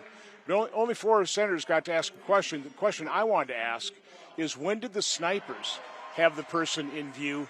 When did they have him in their sights? There are rumors. Again, they made a big point of, we don't want conspiracy theories to run wild here. Well, the stories are out there. Yeah. And apparently, these snipers had them in their sights 3 minutes beforehand. They were looking for permission to take a shot. Again, is that true or not true? The FBI, the Secret Service, should have addressed that. They didn't. We never had a chance to ask that question. Your committee you sit on, the Homeland Security Committee, is one of many that's going to investigate this. What should the people expect from this investigation? Is there going to be public hearings, and who do you want to hear from? Well, first, we do not have the resources, the capacity to do the detailed investigation. That has to be done by law enforcement, by the FBI, by the Secret Service. Our responsibility is to, first of all, demand transparency. I've already written a letter demanding that they preserve all records. I've asked a number of just initial questions, but we need to do oversight over their investigation. We should leave no stone unturned. In the end, the American public needs to know the full, gory, unvarnished truth of this spectacular security failure. By the way, the Secret Service director said there were mistakes and gaffes. Those mistakes and gaffes cost an American hero his life trying to save his family. A couple other Americans grievously injured, and a former president and presidential candidate barely missed assassination. That was way more than mistakes and gaffes. That's how they're trying to downplay this. It's sick. Do you think that there needs to be some form of public report before the election, considering the timing of this? It completely depends on what we find out. Again, it's too early to say. I know a former CBP Chiefs, Customs Border Patrol Chief Mark Morgan has called for commission. I actually appreciate the fact that he recommended I chair that, because I think certainly people on our side of the aisle need to have confidence that there's no whitewash. If I would be involved, I think they could rest assured that we would leave no stone unturned. Is that what you think is the best way for Congress to play a role here? Should there be a joint select committee or a special committee created for this, or can the traditional committee channel do it on their own? It might be able to. Again, I'm willing to take the steps, but we need to do this rapidly. The fact that we only got a Senate briefing Wednesday following a Saturday assassination attempt is completely unacceptable. And the fact that we didn't have an opportunity to ask questions, and the fact that it's basically just a bunch of bureaucratic gobbledygook. They gave us a timeline from, I think, something like 4 o'clock in the afternoon till 10 o'clock at night. I wanted to zone in on around the 6 o'clock time period and in detail find out what happened prior to that shot, and we didn't get that detail. Your colleague in the Senate, John Barrasso of Wyoming, earlier today called for Secret Service Director Kimberly Cheadle to resign. Are you there? Do you think she needs to step down? She should not continue to hold her job. I don't want her in a position where we can't subpoena her, where we are unable to get her testimony. There are some issues, what power we have when you don't have a government employee. So bottom line, she certainly needs to be replaced from a standpoint of being in charge of security detail and protectees like President Trump, now Robert F. Kennedy Jr. Senator, are you confident that right now the Secret Service is capable of providing the security they need to provide for both presidential candidates? Not under her directorship, no. Okay. Senator Ron Johnson from Wisconsin, thank you so much for your time. Have a good evening. And we're going to stay in the Fiserv Forum, where our colleague NPR correspondent Franco Ordonez has been listening to the speeches all evening. Franco, hello, how are you? Hey, Sue. I'm curious, you've covered the Trump campaign. I'm good. You've been talking to their people all week. Have they been weighing in at all about how they want to see the investigation of the assassination attempt go, especially because Trump has a lot of, shall we say, doubt in the system? I mean, I think they are sharing a lot of the feelings that many of these Republicans are sharing, but at the same time, Trump is very much of a law enforcement candidate. He wants to support law enforcement. He has really kept most of his comments, or pretty much all of his comments, praising the Secret Service, how they responded, joking around how they tackled him, and how, big and how it knocked his shoes off. So for him, I think it's largely been in supporting the Secret Service and maybe letting some of his surrogates and allies in Congress to kind of do that kind of work. Franco, I want to take it back to the convention proceedings tonight. You've been listening to the speeches throughout the evening, and there was an appearance from former Trump advisor Peter Navarro that received, it sounds like, one of the most raucous receptions tonight. Yeah, I mean, it was not Trump. It was not the response that Trump got, but, it was probably the most sustained applause that I've heard all week so far. And, Navarro really soaked up the adulation, and he got pretty emotional. And, at the same time, he was able to stoke the crowd even more. I mean, it was clear they had a lot of sympathy for Navarro, and they were listening very closely, especially when he warned, quote, if they come for me, they can come for you. If they come for Donald Trump, be careful, they will come for you. Or when he said, quote, if we don't control our government, their government will control us. Very, very strong language. And it fits well with Trump's message about going after the deep state. You were just talking about that with Vivek Ramaswamy. But for Trump, it's also about politicizing the Justice Department for his interests, which has raised lots and lots of concerns. We should, of course, note that Peter Navarro gave that speech just hours after a release from prison. And part of his message Right. tonight was about that you have to be loyal to Trump, that we have to unify around Trump. And you have to wonder, the talk of the unifying message tonight, that's a large part of it, that this party now has to be fully united behind Donald Trump. Yeah, I mean, it's certainly, a kind of unity, and he's talking about bringing in more Republicans. I would argue, though, that his presence at the, in the arena is more about loyalty. Navarro has been Navarro's been with the Trump from the start. He has never wavered. He's here to stoke the base, and he was really throwing some red meat to this audience, including painting undocumented immigrants as being criminals, murderers, rapists, strong language that, we have come to, hear from, some of the most harshest language from Trump and his allies. In the case of unity, I'd say that is more about bringing in Republicans who were reluctant to support Trump before, such as those who supported former South Carolina Governor Nikki Haley and Florida Governor Ron DeSantis, who were obviously his top rivals in the presidential campaign. And he got them there, too. I'm curious about what the Trump campaign is hoping to get from JD Vance's acceptance speech tonight. I noted he gave an interview earlier where he said when he arrived in Milwaukee at 11 a.m. on Monday, he wasn't sure if he was the vice presidential nominee yet. So we know that this speech has been written in the last 72 hours. And what is the Trump campaign telling you about what they want from tonight? Yeah, I mean, you were talking with Morrow earlier about whether age was, an asset for Vance or for the campaign. I can tell you that the Trump campaign certainly sees Vance's youth, his 39 years, as an asset for their campaign. Senior campaign advisor Chris LaCivita, was speaking to some Georgetown students this week. And they told him that they have a very, very aggressive schedule for Vance. They told me and other reporters that Vance is going to be sent everywhere. They expect Vance will bring more in younger voters as well as working class voters. But they also say, and they're quick to emphasize, they don't want to give too much credit to Vance. And they say Trump is driving the train and that voters are going to pick a president, not a vice president. We've heard that one before when it involves Trump. Franco, I'm curious for your reaction to the Trump campaign's sort of cheeky response to the Biden campaign's invitation to do a vice presidential debate, saying like, oh, we don't know who President Kamala will pick, so we can't commit yet. But it does seem like JD Vance is someone they ultimately want to put on a debate stage against the Democratic vice president.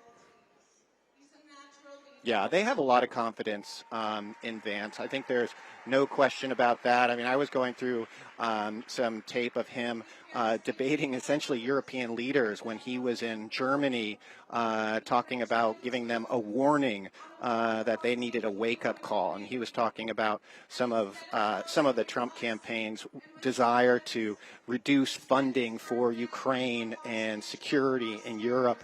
As for the debate, I thought Tam put it very well. It was pretty cheeky. Brian Hughes saying that they don't know who the Democratic nominee for vice president is going to be. He takes a really big jab at Biden and all the questions about whether Biden is going to stay in the race, commenting that it'd be unfair to Gavin Newsom or Gretchen Whitmire or whoever Kamala Harris picks as a running mate, clearly insinuating that it's not going to be Biden and that it's going to be Harris at the top of the ticket by that time. Quickly, Franco, what are you listening for in JD Vance tonight? What about his message are you listening for? I am, I just kind of alluded to it a little bit. I am very interested to hear if he brings up foreign policy. Foreign policy is a passion of mine personally. So I'll be very curious. Then this is the night for the convention for you, my friend. That is. It is the night of, it is the foreign policy night.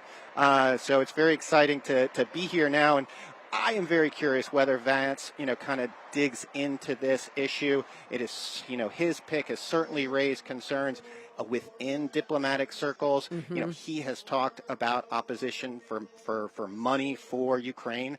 In Vance, Trump really has a partner in this, his kind of vein of isolationism. And not only that, he also is, again, going back to his youth, he is someone who can kind of take this and keep it for a long time. I mean, he's an heir to this type of image. And as Mara was saying earlier, this kind of stuff really, unnerves a lot of, establishment Republicans, who are foreign policy hawks, who, really spend a lot of time pressuring Putin, being against Putin and other autocratic governments, while Trump and now with Vance have been really friendly with autocratic governments, whether it's Putin or Viktor Orban of Hungary, who, by the way, just a few weeks ago was in Mar-a-Lago at the same time or at the end of the NATO conference, again bringing in much more concern in Europe, as well as many circles in Washington, D.C., including among Republicans. All right, Franco Ordonez, thank you so much. I want to head back up to the booth where Mara Eliason and Domenico Montanaro are waiting. And Domenico, I want to start with you because the headliners tonight are previewing JD Vance, and we'll start with the first one. Donald Trump Jr. is clearly been a voice and an advocate for JD Vance joining this ticket. Can you talk about their relationship? Well, certainly, Donald Trump Jr. has way more influence this time around than he did in 2016 with his dad. Donald Trump Jr. has spent the last 8 years on television fighting the kind of MAGA fight, almost defining, frankly, what MAGA even is. He's probably the most associated person with the Donald Trump MAGA brand. He's very online. He's got his own podcast. He wrote a book. He's, been embroiled in some of the Mueller investigation stuff early on. So that, lent him some credence to this persecution idea that we're hearing talked about tonight and yesterday. So many people who say that the left is just coming out to get them, mostly wrongly, but saying it anyway. And JD Vance is somebody who really gained his, come to Trump sort of moment through Donald Trump Jr. They've gotten to be pretty close friends. He's been out there. And really, this is somebody who Donald Trump Jr. wanted to see on the ticket because he feels like he's such a good messenger and that he can really push the case. Now, does that mean JD Vance is going to be somebody who wins over younger voters just because he's 39 years old? Probably not. I mean, that's not what's here. He's not here to win over persuadable younger voters. He's here to emphasize and reinforce the Donald Trump message and certainly fire up that younger, mostly male, white base of the Republican Party who you see on things like Turning Point USA's TV shows or, OAN or any of these other sort of conservative offshoots that really have cropped up under the Trump years that some of our audience may be or may not be familiar with, but have really gained traction within the conservative movement, as a way that's kind of almost a competitor to Fox News, to the point where Fox News had kind of distanced itself from Donald Trump and then kind of realized it had to kind of bring him back into the fold in order to retain a lot of its audience that was kind of going in different directions. And JD Vance is really somebody who's been part of that culture and really can galvanize and is galvanizing a lot of that young, under 40 young male white portion of the conservative movement. Mara, it is interesting to me when we focus on the Trump family because in 2016, in the first Trump administration, his daughter Ivanka and his son Jared Kushner played a very prominent role. And this time around, they have been completely absent from the campaign. And it certainly does seem that the sons, who in the first term had focused on the business, are much more engaged in the campaign this time around. And certainly his daughter-in-law, Lara Trump, being a co-chair of the RNC. Right. There's no doubt about that, although Donald Trump Jr. did say that his sister, that Ivanka, would be here tomorrow and would have a role. I'm sure they'll show up for Donald Trump's speech, but there's no doubt that they have stepped back. Jared Kushner has a tremendous business interests in the Middle East and elsewhere that he's focusing on. I don't know if you'll see them in the White House, and if there's a second Trump term, I kind of doubt it. But, something I wanted to just pick up on that Franco was talking about earlier, that I'm really watching for tonight, is whether and how Vance talks about Ukraine. He is not just an isolationist. He shares the animus towards Ukraine that Donald Trump has expressed over and over again. Remember, the first impeachment against Trump was because he withheld military aid to Ukraine in an effort to get Zelensky to open an investigation into Joe Biden. And JD Vance famously said, I don't really care what happens to Ukraine one way or another. He didn't say, I don't want to spend this money, or I think we should pull back in general. There's no U.S. soldier, boots on the ground, fighting in Ukraine.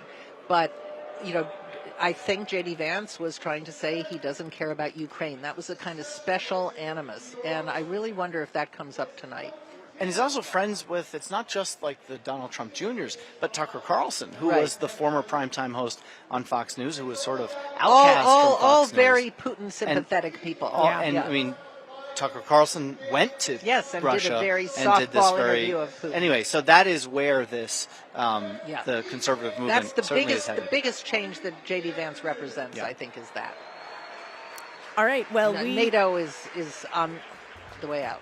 The programming is running a little bit behind. We are still awaiting primetime speeches from Donald Trump Jr., Usha Vance, the wife of JD Vance, and of course the acceptance speech of JD Vance, the vice presidential nomination acceptance speech of Ohio Republican Senator JD Vance. You're listening to live special coverage of the Republican National Convention from NPR News. Support for NPR's elections coverage comes from Saatva, committed to making handcrafted mattresses that help lull people to sleep and keep them sleeping soundly. More information is at saatva.com/NPR.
You're listening to live special coverage of the Republican National Convention in Milwaukee, Wisconsin.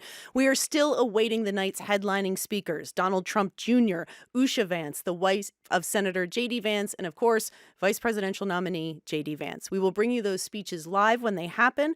But while we wait, I want to go to our correspondent, Danielle Kurtzleben, who has spent the evening on the floor of the convention hall. Danielle, who are some of the speakers that delegates have been hearing from this evening? So I think you could say that there are really two strands of speakers we're having tonight. One is speakers making an emotional appeal related to foreign policy. For example, you had Gold Star families, and specifically families who were related to soldiers who were killed in Afghanistan, including that deadly exit that the U.S. did from Afghanistan during the current Biden presidency. Besides that, we just heard from a couple, the parents of one of the hostages held by Hamas. So people who are able to tell really moving stories about losing loved ones and really very sad stories. There was a lot of time given to the Gold Star families in particular. There's been a lot of talk about veterans tonight. Beyond that, there's also been that second strand of speakers. If last night was the night of people who were former Trump rivals like Vivek Ramaswamy, Nikki Haley, Ron DeSantis, tonight is the night of the MAGA true believers, I think it's fair to say.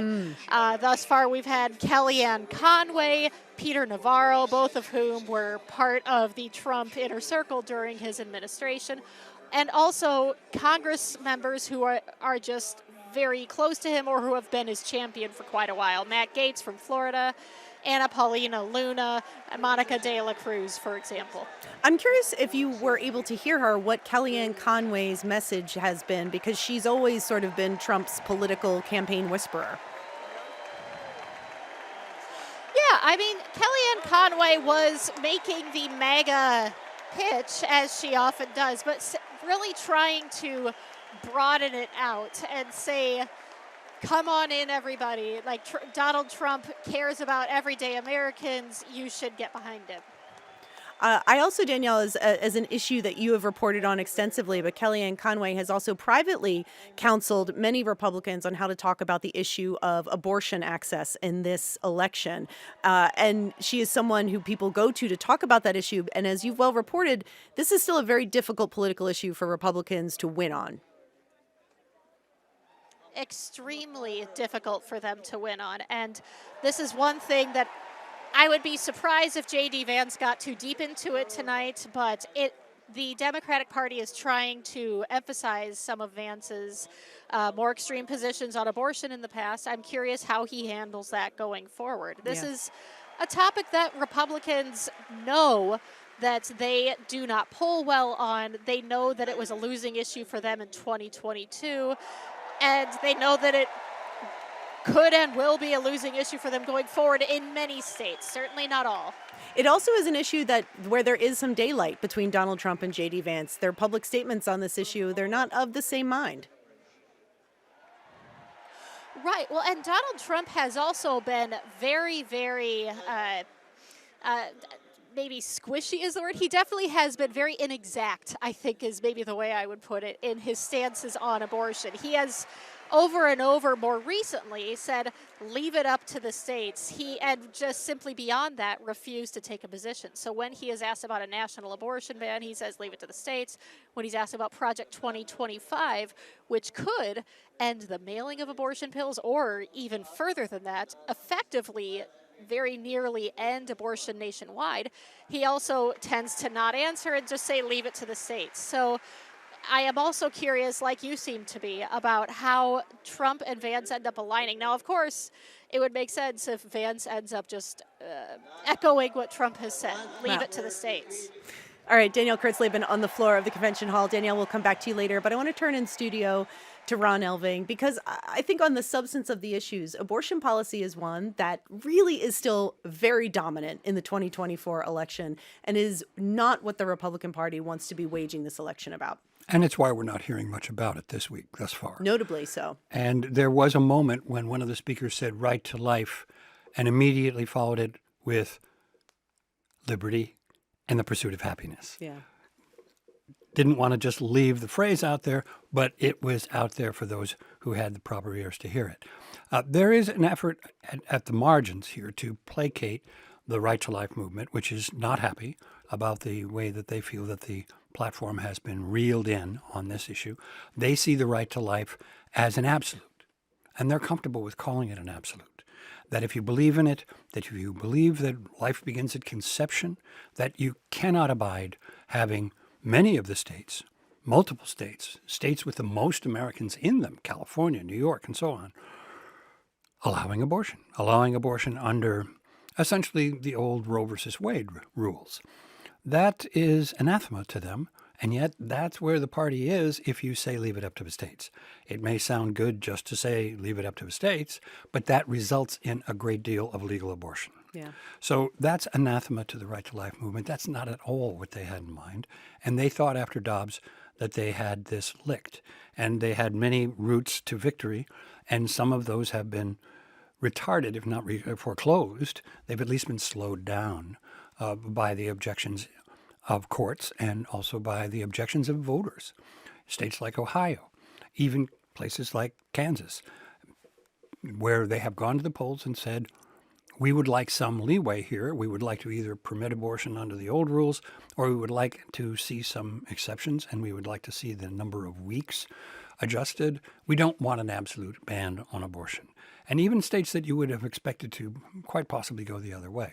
So that's why it's not going to be talked about much at this convention, because they have so much else to talk about where they feel absolutely united and on the march. Why talk about the one thing that really holds them back? Ron, you have covered the Republican Party a long time. Not too long ago, it would have seemed incomprehensible that the Republican nominee was campaigning on not supporting a federal abortion ban. And that just shows you one other way Donald Trump has fundamentally changed the Republican Party. Before 1980, the party was essentially you go your own way on this issue. Ronald Reagan was a victory for the right to life movement because he made the party foursquare pro-choice.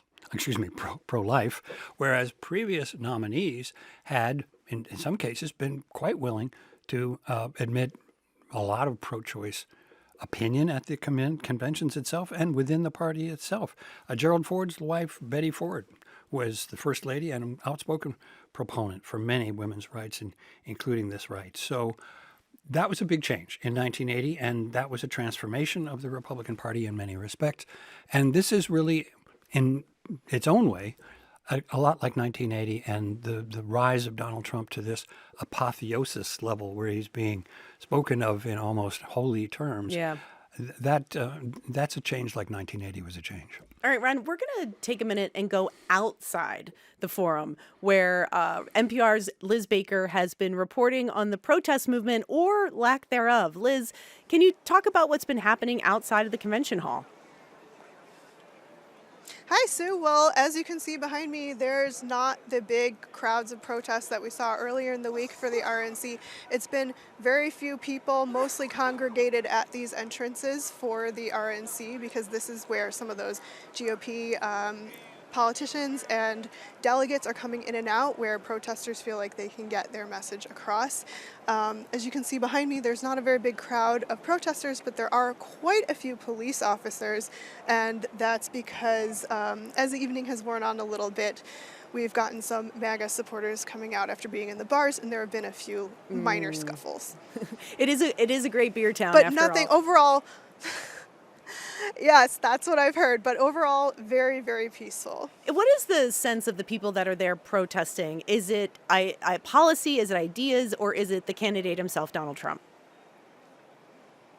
All of the above. You definitely have people out here who are super anti-Trump. They don't want him, no way, shape, or form. But there's also a lot of people who are out here because they do really support Trump, and they want to get as close to the candidate as they can, which means standing outside Fiserv Forum. There's also people who are here supporting issues like anti-abortion. There's people here supporting anti-war causes. There's people here, I talked to a group earlier of parents of people who overdosed on opioids. They're out here trying to get their message across. So some of it is political. A lot of it, people are telling me, is bipartisan messages that no matter who ends up in the Oval Office in November, they want this message to get across, whoever might be sitting there. Is there something to the lack of protests connected potentially to the assassination attempt against Donald Trump and the enhanced security around the Fiserv Forum? In other words, are protesters simply not welcome there? It's possible. I wouldn't say that protesters are not welcome. There certainly have been a few out here, but this is far from the official protest stage. The security zone has set up 2 public stages set aside for protests, and those are places where people were supposed to pre-register with the city. They get 20 minutes to stand on the stage and say their piece. Those zones are so far away that people have largely been ignoring them. I went down to the stage today and talked to a few people who were there. They said, we didn't realize the audience would just be ourselves. So I think as people come down and realize that there's no audience for their messaging, they've moved on to either completely leave or they've moved on to places like this where the secure entrances where they can kind of yell at people as they come in and out. All right, Liz Baker outside the Fiserv Forum, thank you so much. And we go back to the convention hall where we are minutes from Donald J. Trump Jr.'s speech to the convention. And Executive Vice President of the Trump Organization, Donald J. Trump Jr. He's entering the convention hall and he is to be escorted by his daughter, Kai.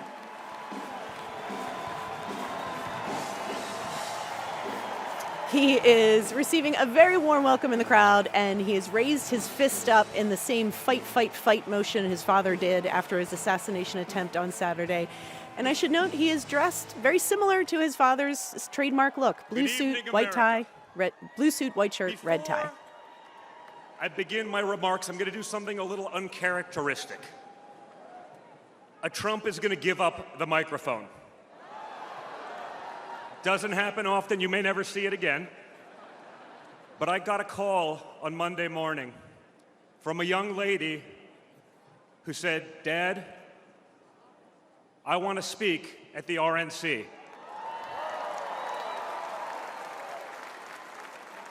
I want to speak at the RNC because I want America to know what my grandpa is actually like.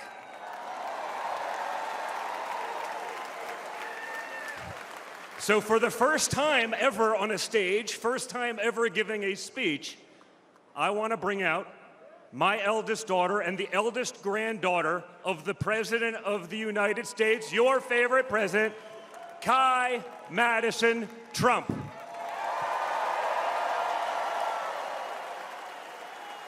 This is Donald J. Trump Jr.'s daughter, Kai. She is going to be addressing the Republican National Convention. She's obviously never spoken at one of these before, and she said she wanted to speak to talk about her grandfather. Hi, everyone. My name is Kai Madison Trump. I am the granddaughter of Donald Trump. I'm speaking today to share the side of my grandpa that people don't often see. To me, he's just a normal grandpa. He gives us candy and soda when our parents aren't looking. He always wants to know how we're doing in school. When I made the high honor roll, he printed it out to show his friends how proud he was of me. I know. He calls me during the middle of the school day to ask how my golf game is going and tells me all about his. But then I have to remind him that I'm in school and I'll have to call him back later. When we play golf together, if I'm not on his team, he'll try to get inside of my head. I know. And he's always surprised that I don't let him get to me. But I have to remind him I'm a Trump too.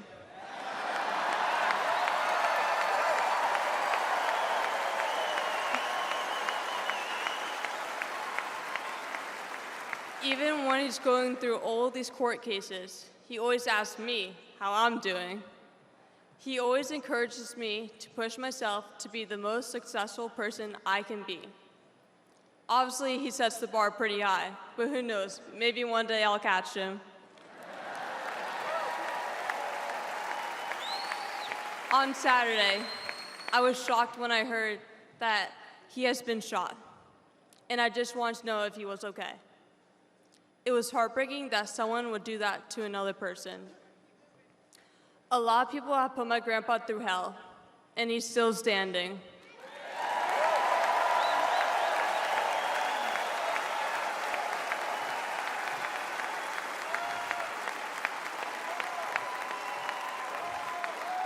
Grandpa, you are such an inspiration, and I love you.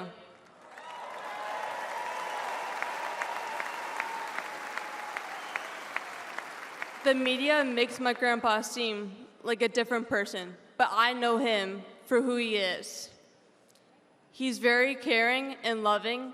He truly wants the best for this country, and he will fight every single day to make America great again. Thank you very much.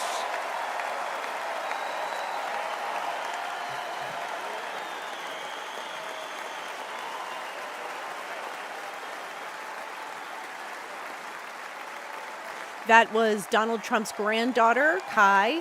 She is the daughter of Donald Trump Jr. He is scheduled to also speak this evening. He's part of the people introducing vice presidential nominee JD Vance.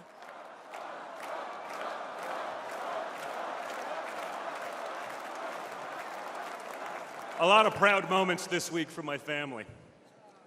Thank you again, guys. Really appreciate that. That's not easy. That's the first time. I mean, this is what we call a large crowd for a speech, so incredible work, Kai. For a speech, so incredible work, Kai. Now, back to business. Guys. Thank you, sir.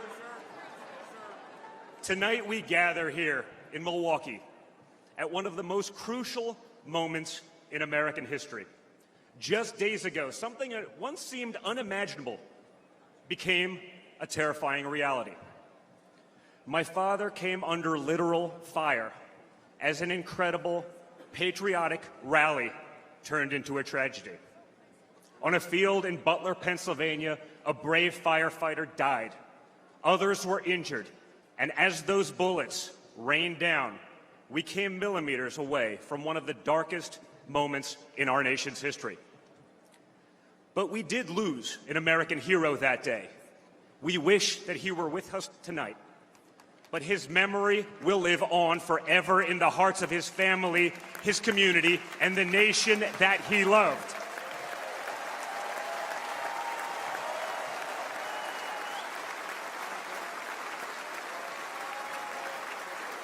So I would like to take just a moment tonight to express our gratitude for the life and service of American hero Corey Comparator.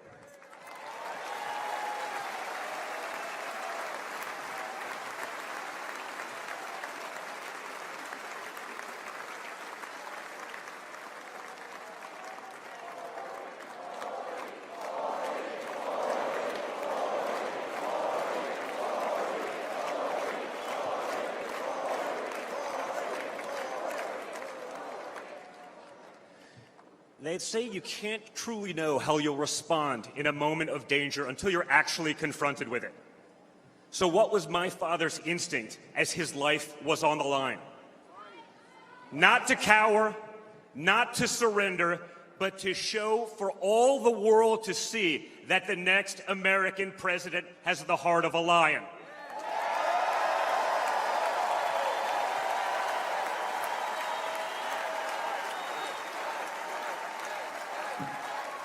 That the next American president has the courage to put the American people first once again.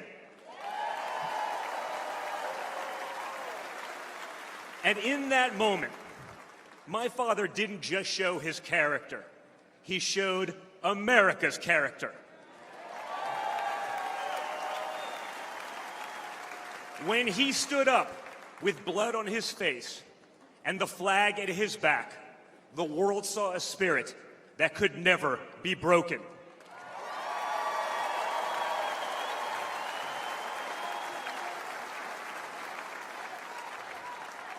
And that is the true spirit of America.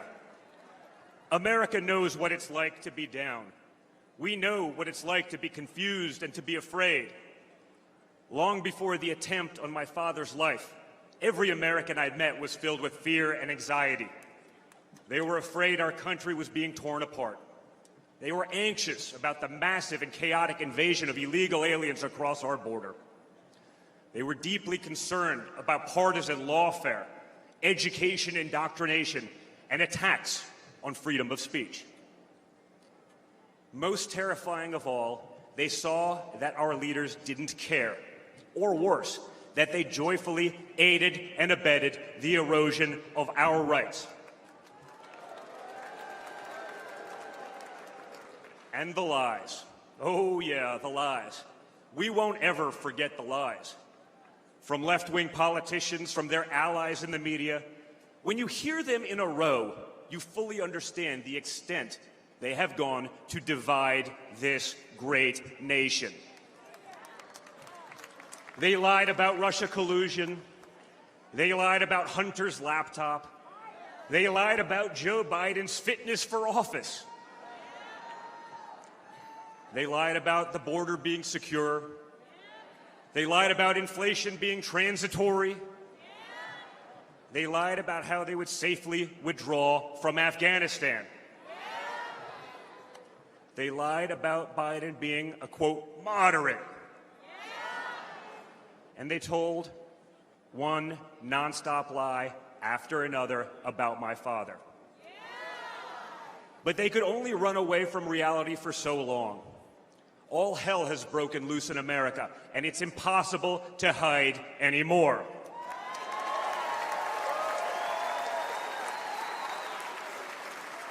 Remember Build Back Better? Instead, we got broke, bumbling Biden.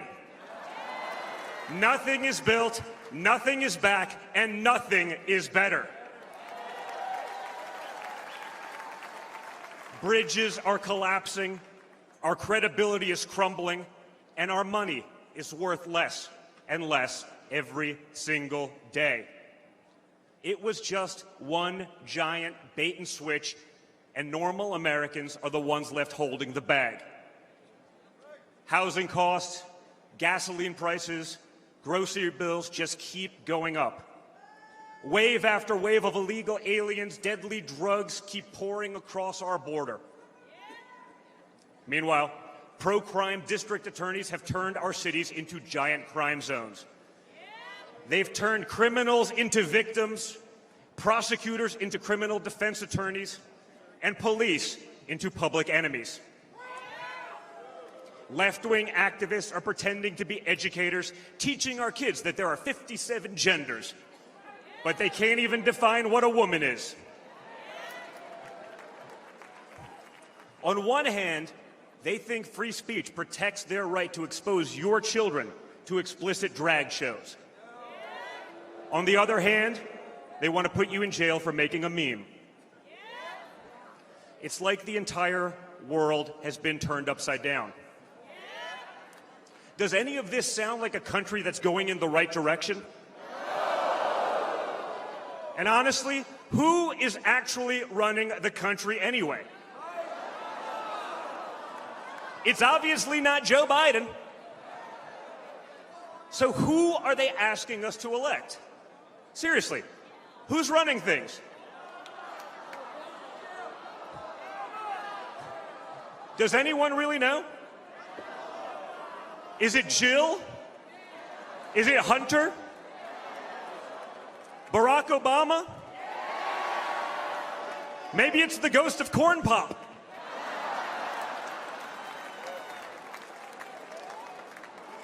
Whoever is running the show, the only thing they are effective at is persecuting my father. They twisted, contorted, and corrupted the criminal code to turn bookkeeping errors into felonies. They concocted new legal theories out of thin air. They imposed gag orders on my father because the last thing a defendant should be able to do is defend himself, right? They punished him for merely speaking the truth. They say they hate Vladimir Putin, but it sure seems like they've spent a lot of time copying his playbook.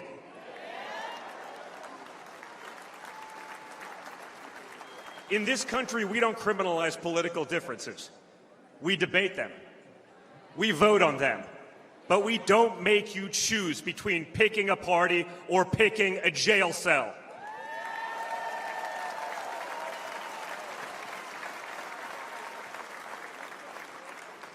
There was a time when the Democrats really wanted what was best for America, even if they had a different way of getting there. It was the party of Franklin Roosevelt, John F. Kennedy, Martin Luther King Jr. You may have disagreed with that party, but at least you could respect it. But this new extreme Democrat Party, they want us to somehow believe that the only way forward is going backwards, where hiring decisions are based solely on race, where justice is only for those with the right opinions, where streets are a luxury only for the elite, where economic opportunity exists only when you know the right people. Right now, the America we all grew up with, the America that we love, feels like an old photograph where you sit down with your children and tell them what life used to be like. You look back at that America and remember a country that was confident and proud, an America that knew who it was and what it stood for. And it could all feel like a distant memory. Somewhere along the way we stumbled. Somewhere along the way we lost ourselves. But we can't live on nostalgia. Yes, America was great, but our greatest days are yet to come.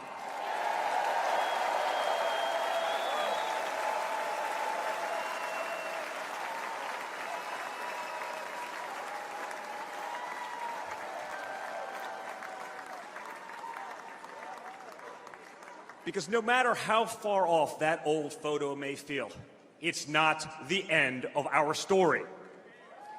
We're like that man who stood on that platform and felt the bullet pierce his flesh just days ago in Pennsylvania. He may have moved to the ground, but he stood back up.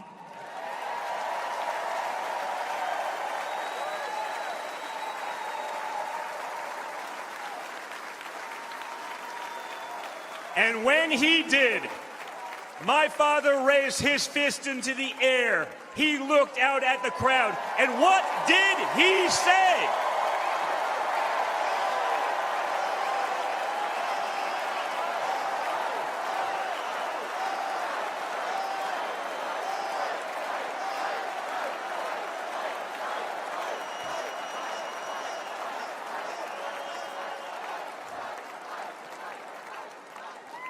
And we will fight. We will fight.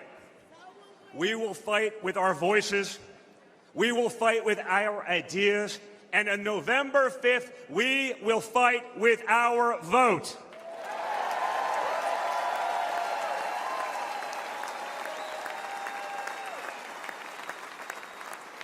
I've always been proud of him, but I've never been prouder of my father than I was in that moment.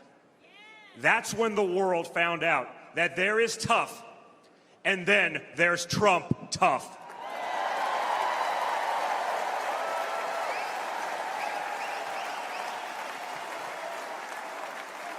And the good news is, America is Trump tough.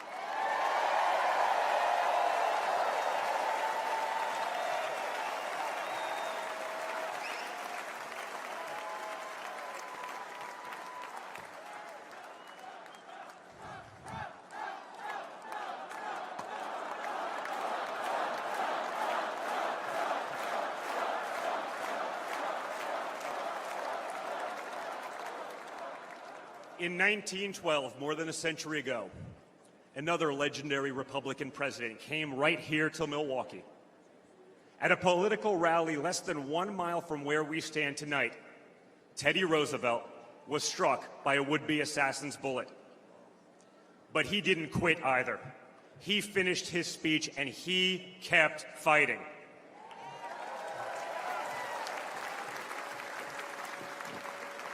My friends, I don't believe in coincidences, but I do believe in God's plan.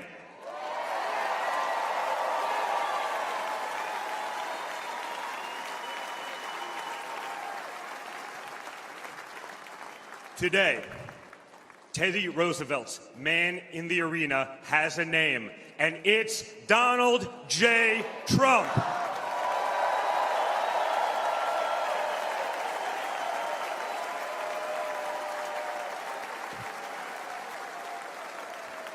Remember, my father didn't have to run for re-election this year. He doesn't need the money, the fame, the power. Frankly, he doesn't need the witch hunts, the phony investigations, or the political prosecutions either.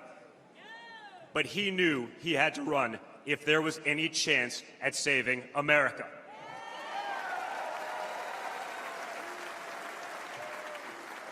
He's not doing it for himself. He's doing it for everyone here tonight, for everyone watching at home.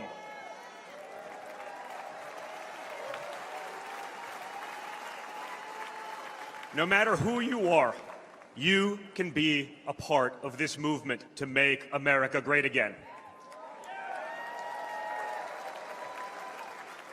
Look at me and my friend JD Vance, a kid from Appalachia and a kid from Trump Tower in Manhattan.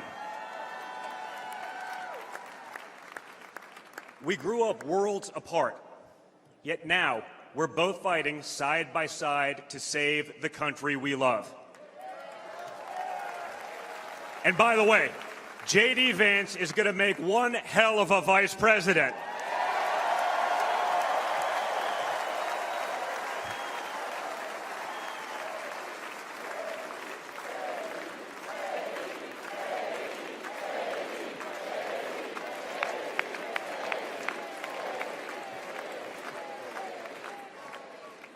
For those of you who have tuned out politics or have never even voted, I want you to know, if you're looking for a better life, a more prosperous future, a safer, more wholesome and patriotic place to call home, there's room for you in this party and in this movement.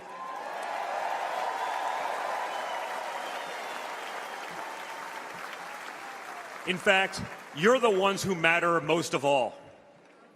My father has always said that the people he gets along with best are the people who really work for a living.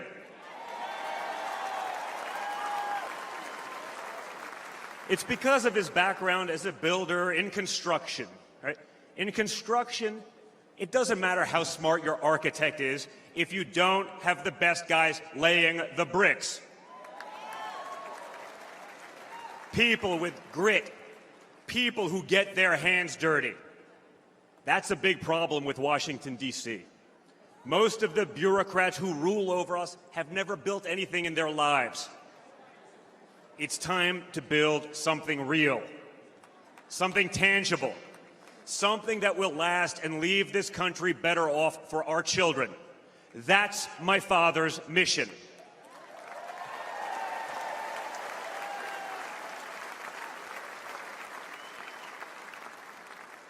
This November, we have a choice. It's a choice between one team that wants to build this country up and another that wants to tear this country down. It's a choice between people who are proud of America and people who are ashamed of America.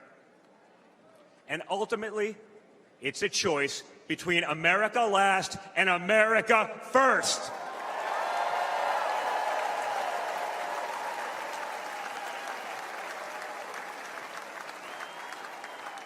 So if you love this country from the bottom of your heart, if you want to bring back common sense, if you want to save the American dream, if you want to stand up and fight for the future of our nation, you must re-elect my father, Donald J. Trump.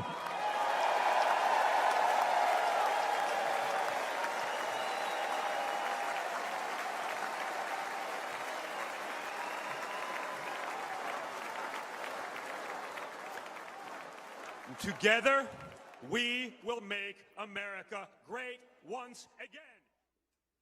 You're listening to NPR News. And we'll go to Domenico Montanaro now, who's in our booth and has been listening to the speech of Donald J. Trump Jr., the president's eldest son. Domenico, your thoughts? Well, there you have it. If you listen to one speech this week about what the MAGA movement is all about, it was what you just heard from Donald Trump. And I find it really fascinating what Republicans have been trying to do this week. They've played this sort of good cop, bad cop routine with the country, I would say. You know, they've got you saw that in this very moment here where Don Jr. brings out his daughter Kai, who gives this very sympathetic speech, painting this sympathetic picture of her grandfather. And by the way, I've never heard Republicans use the word grandpa or grandfather to describe Donald Trump as often as they have this week. It's been really interesting to watch her talking about, them playing golf together and how he sneaks them soda and candy, and something my grandfather used to do, certainly wait in the bank line and all of a sudden there's a hard candy in your hand. That's what grandpa does, right? And then Don Jr. comes and says, now back to business. And that's what he meant by that, was here's the real message that we have for America. And he laid it all out. And it was a very much what I see and hear, we all hear from Donald Trump, this sort of I'm rubber, you're glue campaign, where everything that's a vulnerability for them, they then turn around and say it's really the Democrats that are doing that. And you could feel he's exuding this supreme confidence, just like we're seeing from all of the delegates here this week. Domenico, he gave a rather dark message, although I would say it probably hit all the high notes of MAGA, but it did seem to contrast with the idea that the Trump campaign was putting forward, is that they were going to be offering more unifying messages at the convention this week. Well, it's unifying for them. I think that's what we saw. We saw this Team of Rivals event, earlier yesterday, and then today a little bit more of the sort of going on the offense. It's a little bit of what the Heritage Foundation president had said, that, paraphrasing, that, it's going to be unity as long as Democrats let it be. Mm. And he used a little bit more of a violent metaphor that I'm not going to use. But I think that that's a little bit of what they're kind of talking about here, is that go along with it, stop complaining about it, just give in. And we've seen that from Trump really make so many of his rivals cry uncle. And they're taking the stage, the spotlight, I don't want to say to be humiliated, but to kind of, in order to have any kind of political future, because Trump so controls the heart of this movement right now, they have to do that. They have to be on the stage and say in front of him that they fully support him, fully endorse him, and to get together to unify. Now, I don't know what Donald Trump himself is going to say tomorrow, if he's going to have some kind of big unifying message. But, he's got plenty of a record of giving the kinds of speeches that his son made. And we've seen that certainly in the video that they've been playing all week about him echoing his own lies about the 2020 election. So it's sort of wanting to do a little bit of both things at the same time. Domenico, quickly, we are awaiting a speech from Usha Vance, the wife of JD Vance. Can you explain who she is and a little bit of her backstory? A really fascinating figure, because she was a high-powered lawyer in San Francisco and in Washington, D.C. She grew up in San Diego, the child of Indian immigrants. Her mother is the provost at UC San Diego. Her father is an engineer. She has a Yale law degree, a master in philosophy from Cambridge. Not somebody who, really has been in the spotlight very much at all, but somebody who, gives a different side, paints a different side to JD Vance, who we know as this, kind of hard-charging MAGA messenger. And I assume that she's going to come out tonight and try to do a little bit of what Kai Trump tried to do for her grandpa and paint a softer side, fill in the colors for people in this country who might not know JD Vance, including people in this room, many of whom I've talked to say, are you ready for JD Vance 2028? And they're like, I don't know. Let's see how this thing goes. I heard one person yell out, Donald Trump Jr. 28 outside of our balcony here during Domenico, that speech. So I think there's more people ready for that. Domenico, we want to take a pause because we want to go back to the convention floor where they are playing a biographical video of JD Vance. Let's listen to some of it. His heartbreaking story in a best-selling book. Only in America is this story possible. But today, for many families, the American dream is now gone. And this is the team tough enough to bring it back. JD Vance understands that working families have become the forgotten families. Under Biden, wages are going down while prices skyrocket, forcing the majority of Americans to live paycheck to paycheck. Working families will have JD Vance fighting for them. Seniors, JD will have your backs too. No more deciding between putting food on your table and paying for the prescriptions you need. As a husband and father, JD knows the importance of fighting for a parent's right to protect their children. And you can count on this Marine to stand up for our soldiers who put their lives on the line for their country every day. JD Vance's story is one of perseverance, of duty, of commitment to what's right. It's an American story, and it's just getting started.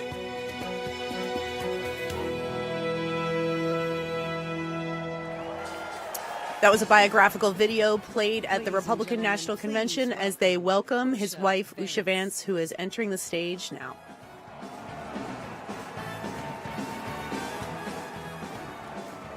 Usha Vance is also someone who is a former clerk for Chief Justice John Roberts, and she has a Yale law degree where she met her husband.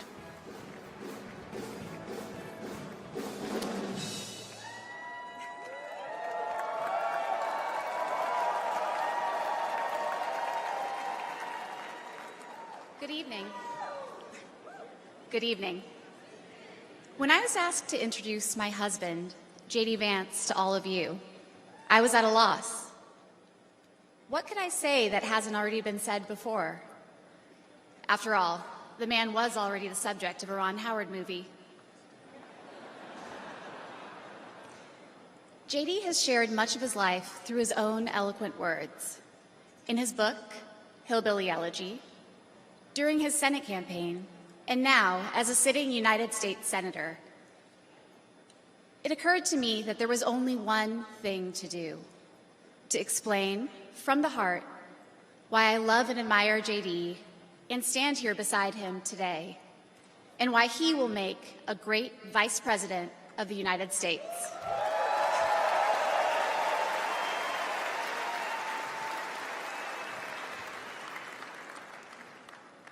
I met JD in law school when he was fresh out of Ohio State, which he attended with the support of the GI Bill. We were friends first because, who wouldn't want to be friends with JD? He was then, as now, the most interesting person I knew. A working class guy who had overcome childhood traumas that I could barely fathom to end up at Yale Law School.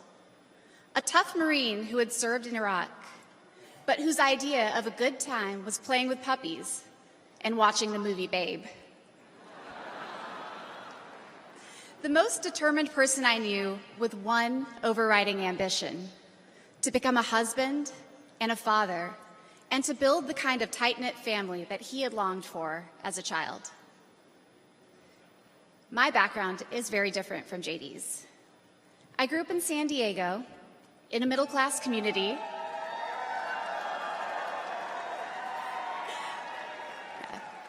with two loving parents, both immigrants from India, and a wonderful sister. That JD and I could meet at all, let alone fall in love and marry, is a testament to this great country.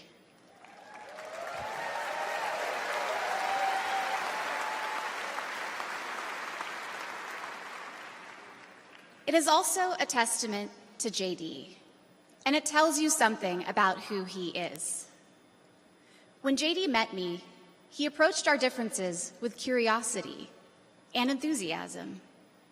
He wanted to know everything about me, where I came from, what my life had been like. Although he's a meat and potatoes kind of guy, he adapted to my vegetarian diet and learned to cook food from my mother, Indian food. Before I knew it, he had become an integral part of my family, a person I could not imagine living without. The JD I knew then is the same JD you see today, except for that beard. And his goals in this new role are the same that he has pursued for our family: to keep people safe, to create opportunities, to build a better life, and to solve problems with an open mind. It's safe to say that neither JD nor I expected to find ourselves in this position, but it's hard to imagine a more powerful example of the American dream. A boy from Middletown, Ohio.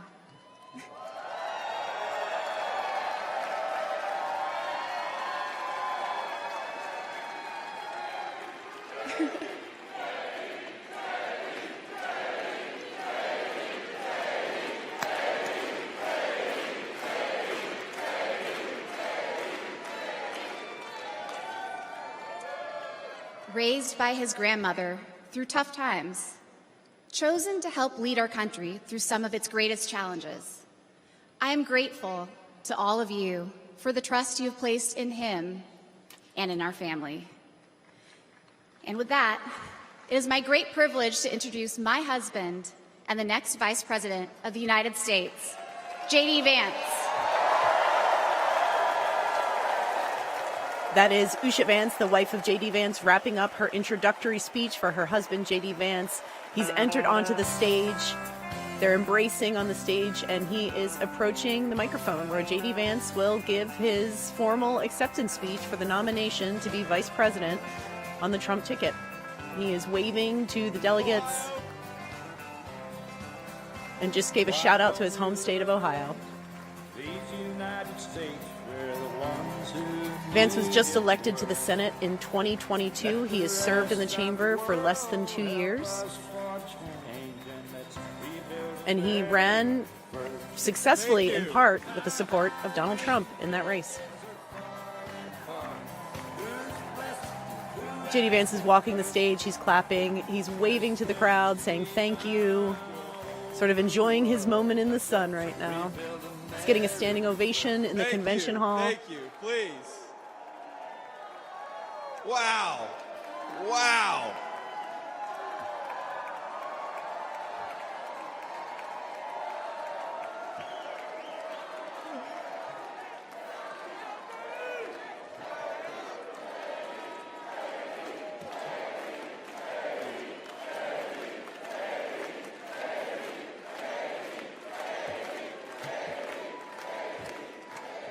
Yeah. First of all, aren't I a lucky guy? Isn't she lovely and amazing?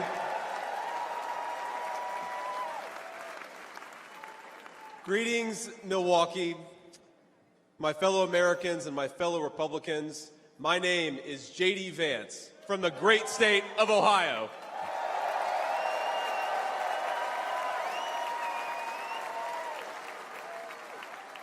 Tonight,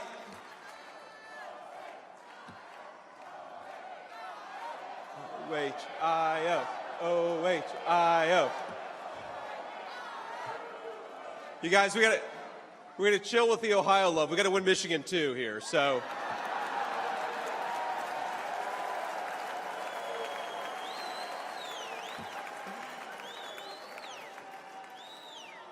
My friends, tonight is a night of hope. A celebration of what America once was, and with God's grace, what it will soon be again.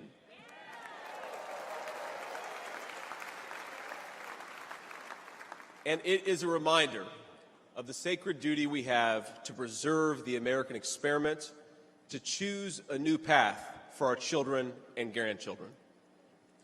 But as we meet tonight, we cannot forget that this evening could have been so much different. Instead of a day of celebration, this could have been a day of heartache and mourning. For the last 8 years, President Trump has given everything he has to fight for the people of our country.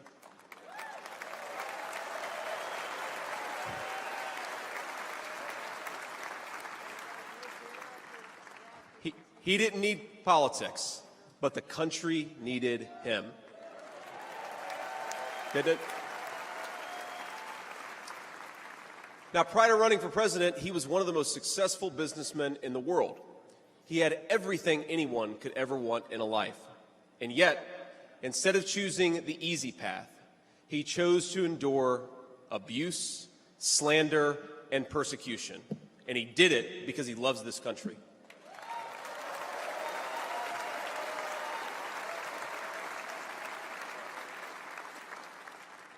I want all Americans to go and watch the video of a would-be assassin coming a quarter of an inch from taking his life.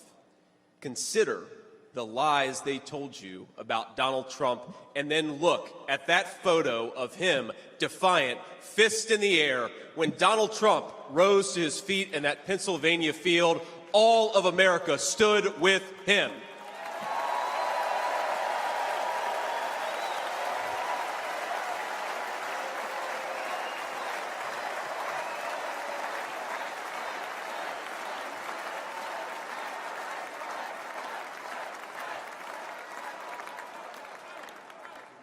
And what did he call us to do for our country? To fight for America. Even in his most perilous moment, we were on his mind. His instinct was for us, for our country, to call us to something higher, to something greater, to once again be citizens who ask what our country needs of us. Now consider what they said. They said he was a tyrant. They said he must be stopped at all costs. But how did he respond? He called for national unity, for national calm, literally right after an assassin nearly took his life.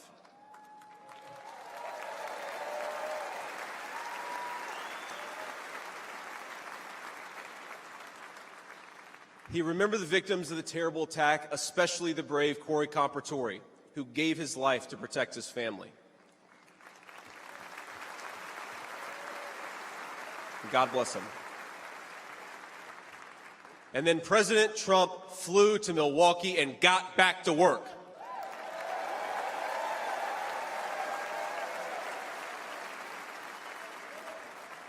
Now that's the man I've gotten to know personally over the last few years. He is tough, and he is, but he cares about people. He can stand defiant against an assassin one moment and call for national healing the next. He is a beloved father and grandfather, and of course, a once-in-a-generation business leader. He's the man who is feared by America's adversaries, but 2 nights ago, and I'll share a moment, said goodnight to his 2 boys, told them he loved them, and made sure to give each of them a kiss on the cheek. And I will say, Don and Eric squirmed the same way my 4-year-old does when his daddy tries to give him a kiss on the cheek. Sorry, guys. He is all those things, but tonight we celebrate he is our once and future President of the United States of America.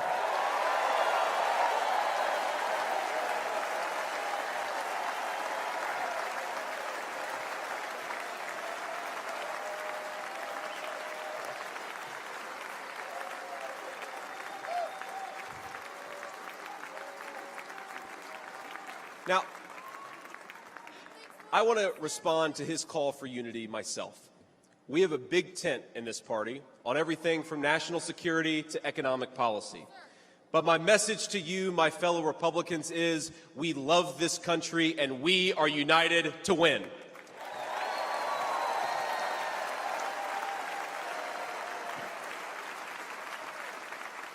Right.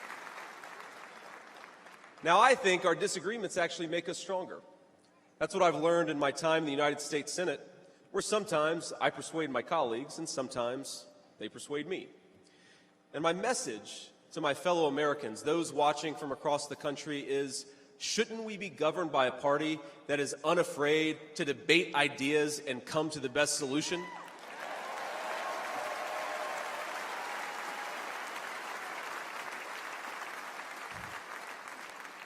That's the Republican Party of the next 4 years, united in our love for this country and committed to free speech and the open exchange of ideas.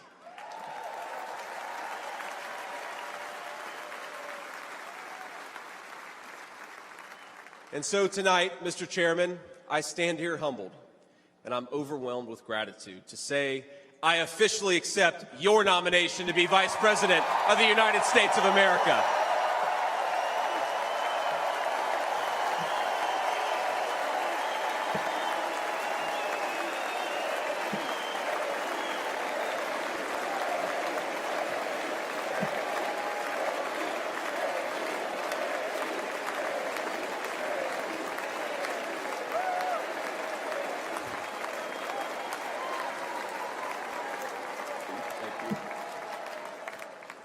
Now, never in my wildest imagination could I have believed that I'd be standing here tonight. I grew up in Middletown, Ohio. A small town where people spoke their minds, built with their hands, and loved their God, their family, their community, and their country with their whole hearts. But it was also a place that had been cast aside and forgotten by America's ruling class in Washington. When I was in the 4th grade, a career politician by the name of Joe Biden supported NAFTA, a bad trade deal that sent countless good jobs to Mexico. When I was a sophomore in high school, that same career politician named Joe Biden gave China a sweetheart trade deal that destroyed even more good American middle-class manufacturing jobs.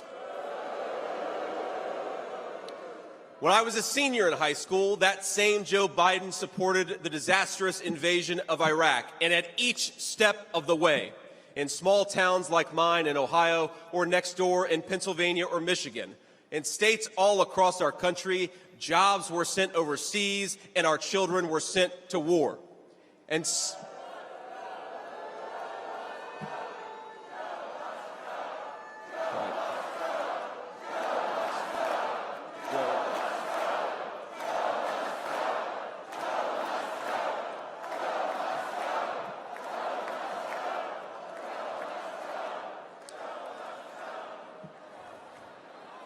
I agree. And somehow, a real estate developer from New York City by the name of Donald J. Trump was right on all of these issues while Biden was wrong.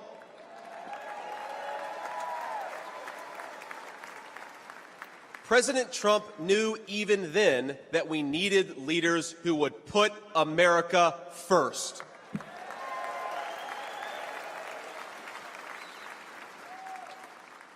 Now, thanks to these policies that Biden and other out-of-touch politicians in Washington gave us, our country was flooded with cheap Chinese goods, with cheap foreign labor, and in the decades to come, deadly Chinese fentanyl. Joe Biden screwed up, and my community paid the price. Now, I was lucky. despite the closing factories and the growing addiction in towns like mine. In my life, I had a guardian angel by my side. She was an old woman who could barely walk, but she was tough as nails. I called her Mamaw, the name we hillbillies gave to our grandmothers.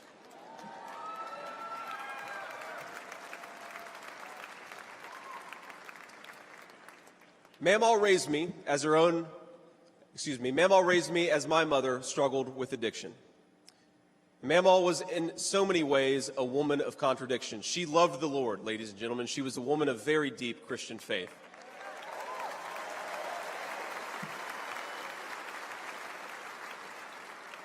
But she also loved the F word.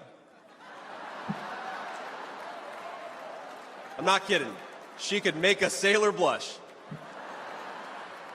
Now, she once told me, when she found out that I was spending too much time with a local kid who was known for dealing drugs, that if I ever hung out with that kid again, she would run him over with her car.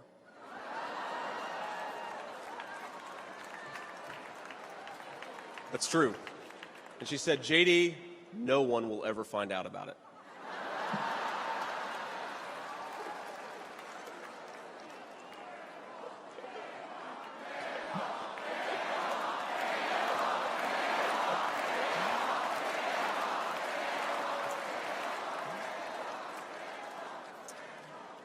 Now, thanks to that Mamaw, things worked out for me. After 9/11, I did what thousands of other young men my age did in that time of soaring patriotism and love of country. I enlisted in the United States Marines.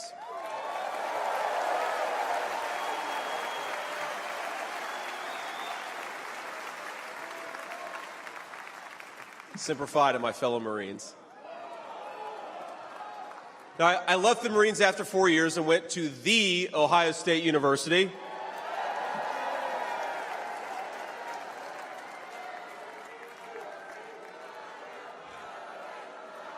I'm sorry, Michigan. I had to get that in there.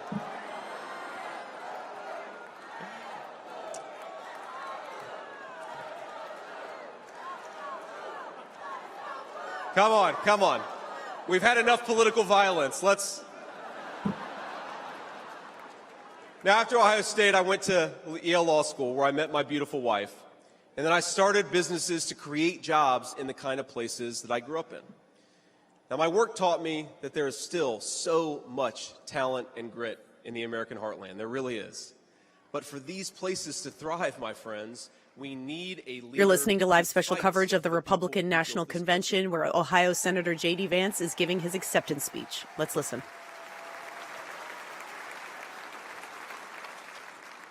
We need a leader who's not in the pocket of big business, but answers to the working man, union and non-union alike.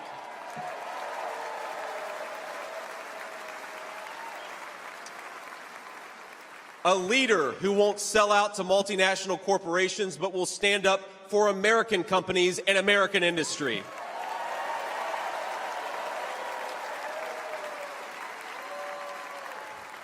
A leader who rejects Joe Biden and Kamala Harris's Green New scam and fights to bring back our great American factories. We need President Donald J. Trump.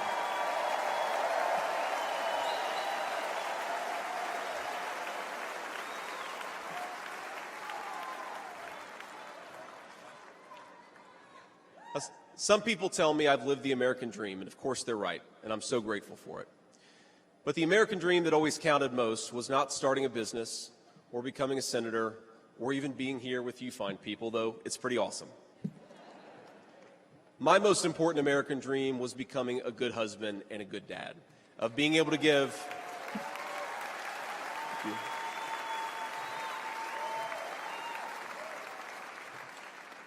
I wanted to give my kids the things that I didn't have when I was growing up, and that's the accomplishment that I'm proudest of.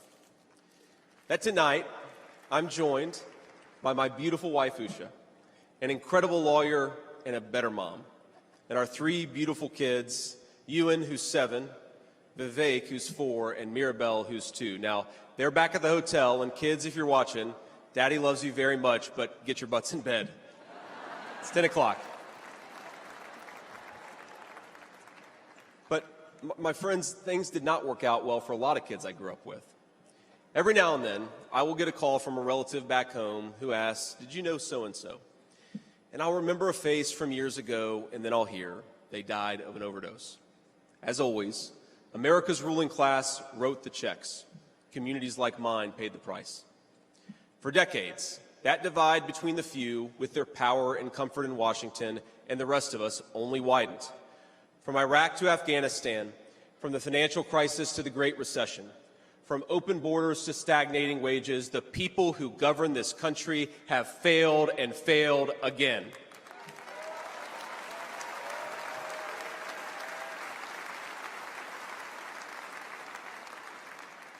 That is, of course, until a guy named Donald J. Trump came along.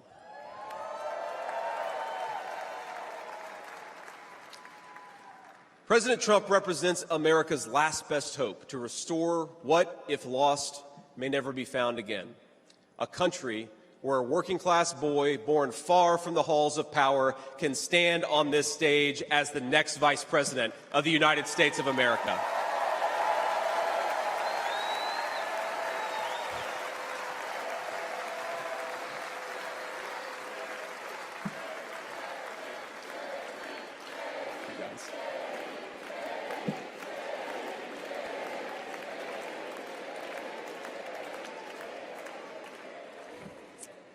But my fellow Americans here in this stage and watching at home, this moment is not about me. It's about all of us, and it's about who we're fighting for.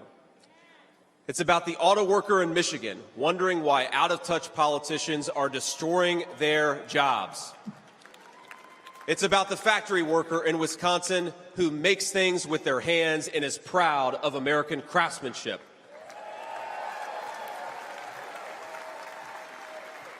It's about the energy worker in Pennsylvania and Ohio who doesn't understand why Joe Biden is willing to buy energy from tin-pot dictators across the world when he could buy it from his own citizens right here in our own country.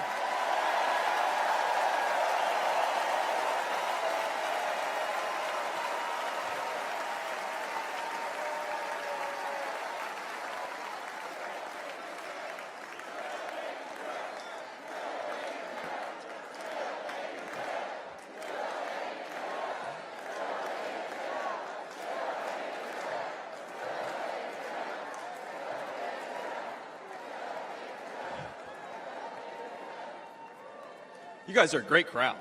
Wow. And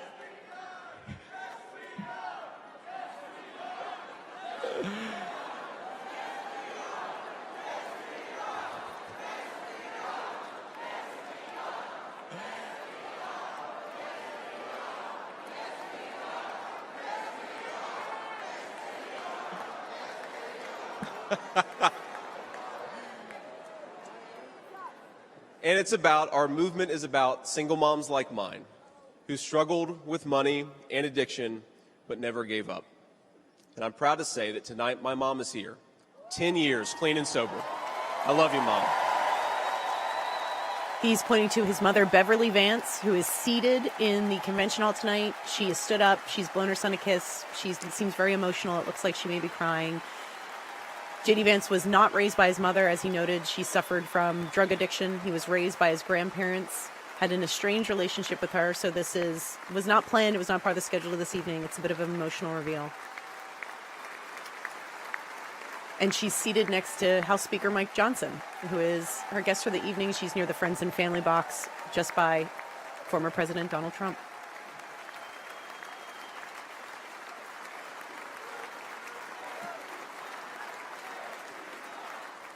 Yeah, JD Vance also, the crowd is now chanting JD's mom. Earlier tonight when he said, just before he introduced his mother, he said, "You're a great crowd." And if you heard the chanting, they were saying, "Yes, we are." So the crowd clearly very engaged in him and his speech. And you know, Mom, I was thinking, it'll be 10 years officially in January of 2025. And if President Trump's okay with it, let's have the celebration in the White House.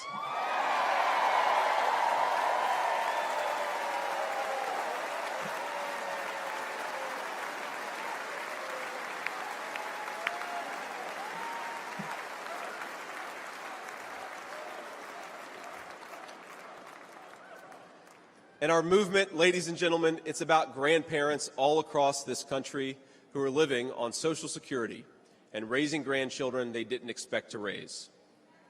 And while we're on the topic of grandparents, let me tell you another Mamaw story. Now, my Mamaw died shortly before I left for Iraq in 2005. And when we went through her things, we found 19 loaded handguns. They were...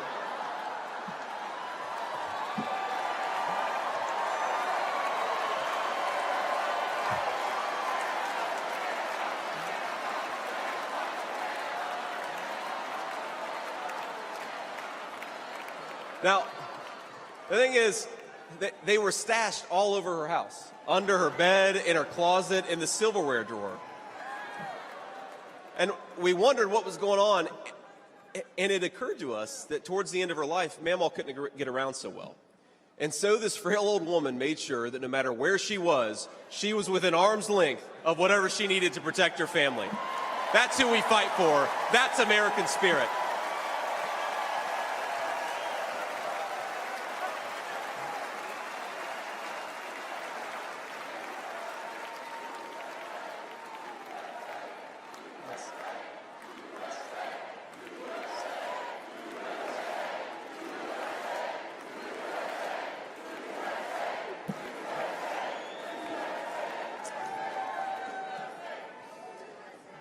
Now, Joe Biden has been a politician in Washington for longer than I've been alive, 39 years old. Kamala Harris is not much further behind. For half a century, he's been the champion of every major policy initiative to make America weaker and poorer. And in 4 short years, Donald Trump reversed decades of betrayals inflicted by Joe Biden and the rest of the corrupt Washington insiders.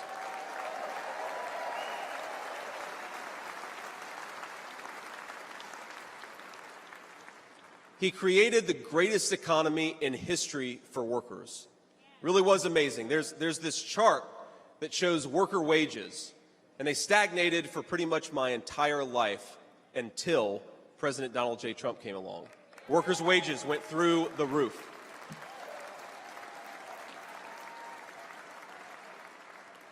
And just imagine what he's going to do when we give him 4 more years.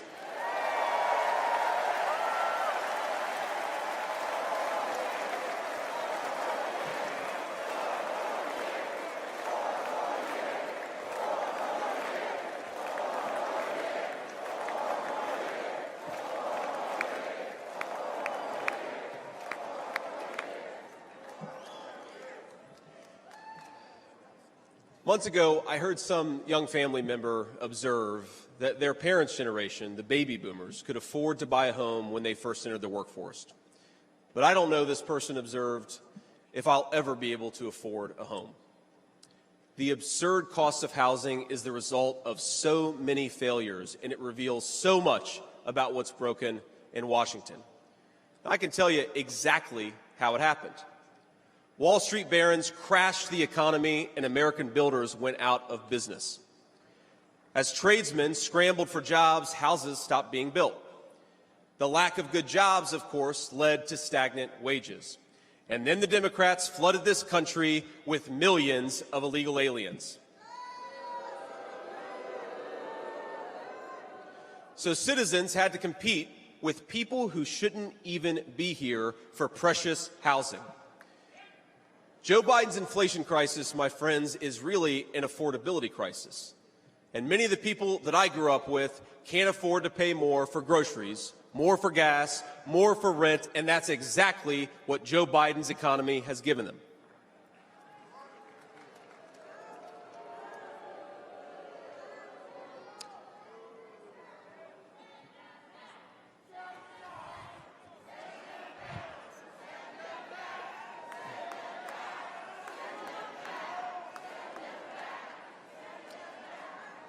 So prices soared, dreams were shattered, and China and the cartels sent fentanyl across the border, adding addiction to the heartache.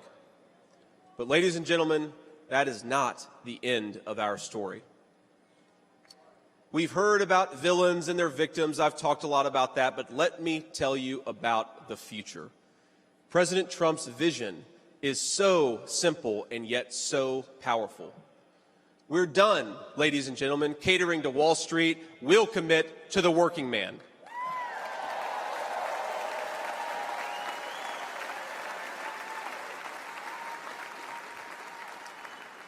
We're done importing foreign labor. We're going to fight for American citizens and their good jobs and their good wages.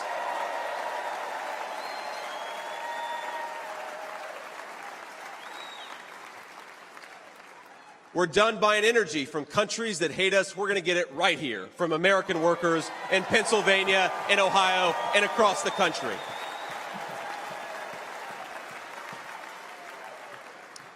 We're done sacrificing supply chains to unlimited global trade, and we're going to stamp more and more products with that beautiful label, Made in the USA.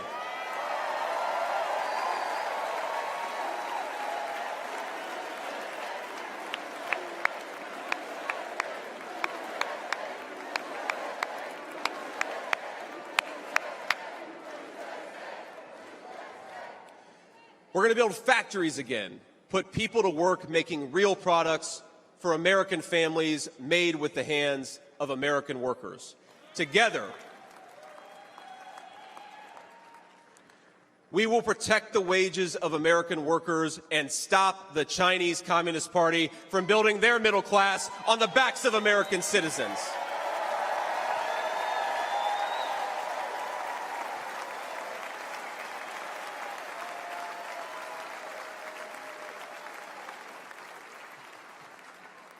Together, we will make sure our allies share in the burden of securing world peace. No more free rides for nations that betray the generosity of the American taxpayer.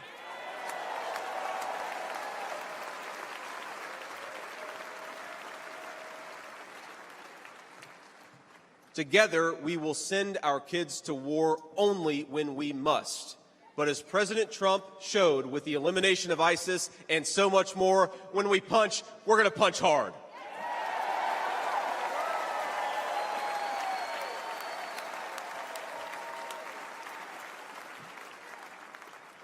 Together, we will put the citizens of America first, whatever the color of their skin. We will, in short, make America great again.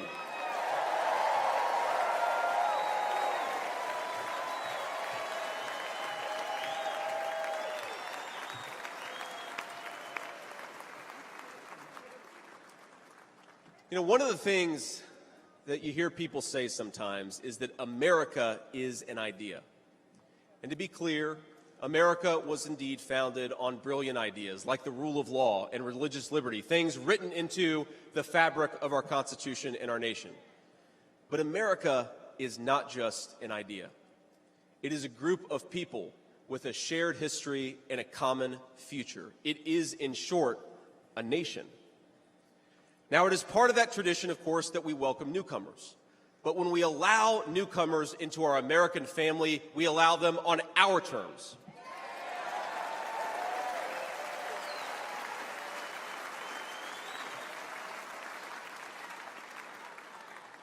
That's the way we preserve the continuity of this project from 250 years past to hopefully 250 years in the future.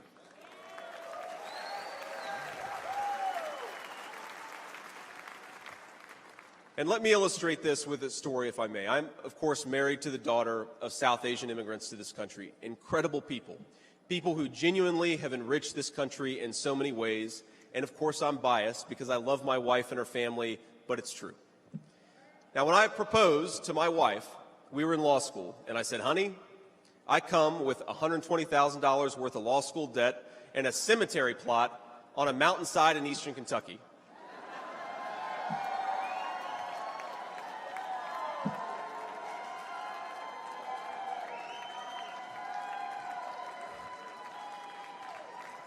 And I guess standing here tonight, it's just gotten weirder and weirder, honey.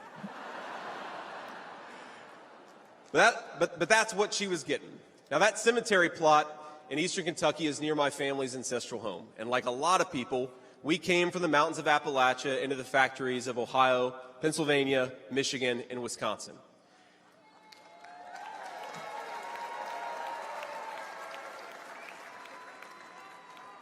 Now that's Kentucky coal country, one of the 10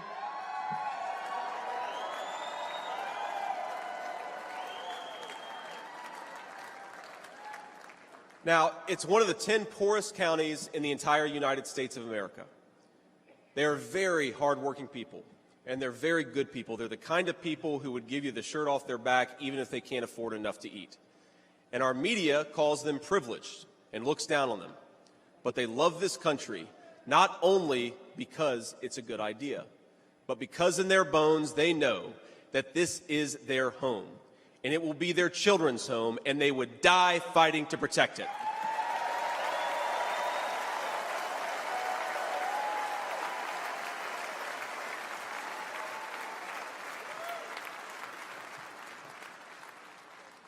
That is the source of America's greatness. As a United States Senator, I get to represent millions of people in the great state of Ohio with similar stories, and it is the great honor of my life. Now, in that cemetery, there are people who were born around the time of the Civil War. And if, as I hope, my wife and I are eventually laid to rest there, and our kids follow us, there will be 7 generations just in that small mountain cemetery plot in eastern Kentucky. 7 generations of people who have fought for this country, who have built this country, who have made things in this country, and who would fight and die to protect this country if they were asked to.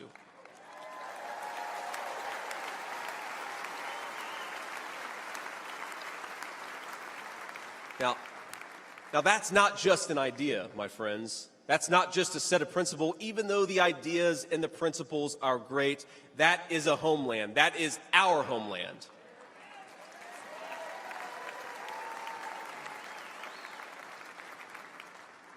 People will not fight for abstractions, but they will fight for their home. And if this movement of ours is going to succeed, and if this country is going to thrive, our leaders have to remember that America is a nation and its citizens deserve leaders who put its interests first.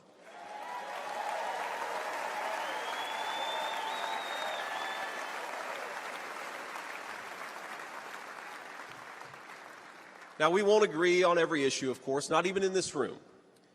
We may disagree from time to time about how best to reinvigorate American industry and renew American family. That's fine. In fact, it's more than fine. It's good. But never forget that the reason why this united Republican Party exists, why we do this, why we care about those great ideas and that great history, is that we want this nation to thrive for centuries to come.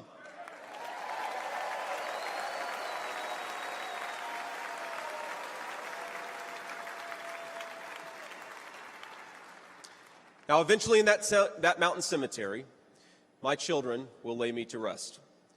And when they do, I would like them to know that thanks to the work of this Republican Party, the United States of America is as strong and as proud and as great as ever.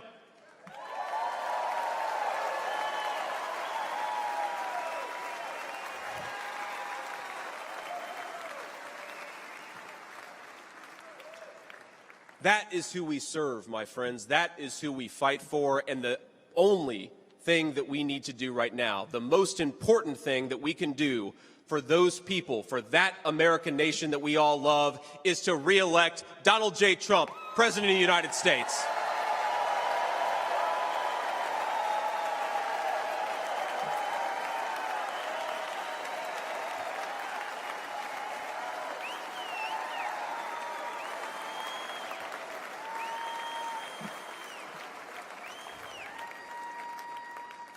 Mr. President, I will never take for granted the trust you have put in me. And what an honor it is to help achieve the extraordinary vision that you have for this country. Now, I pledge to every American, no matter your party, I will give you everything I have to serve you and to make this country a place where every dream you have for yourself, your family, and your country will be possible once again.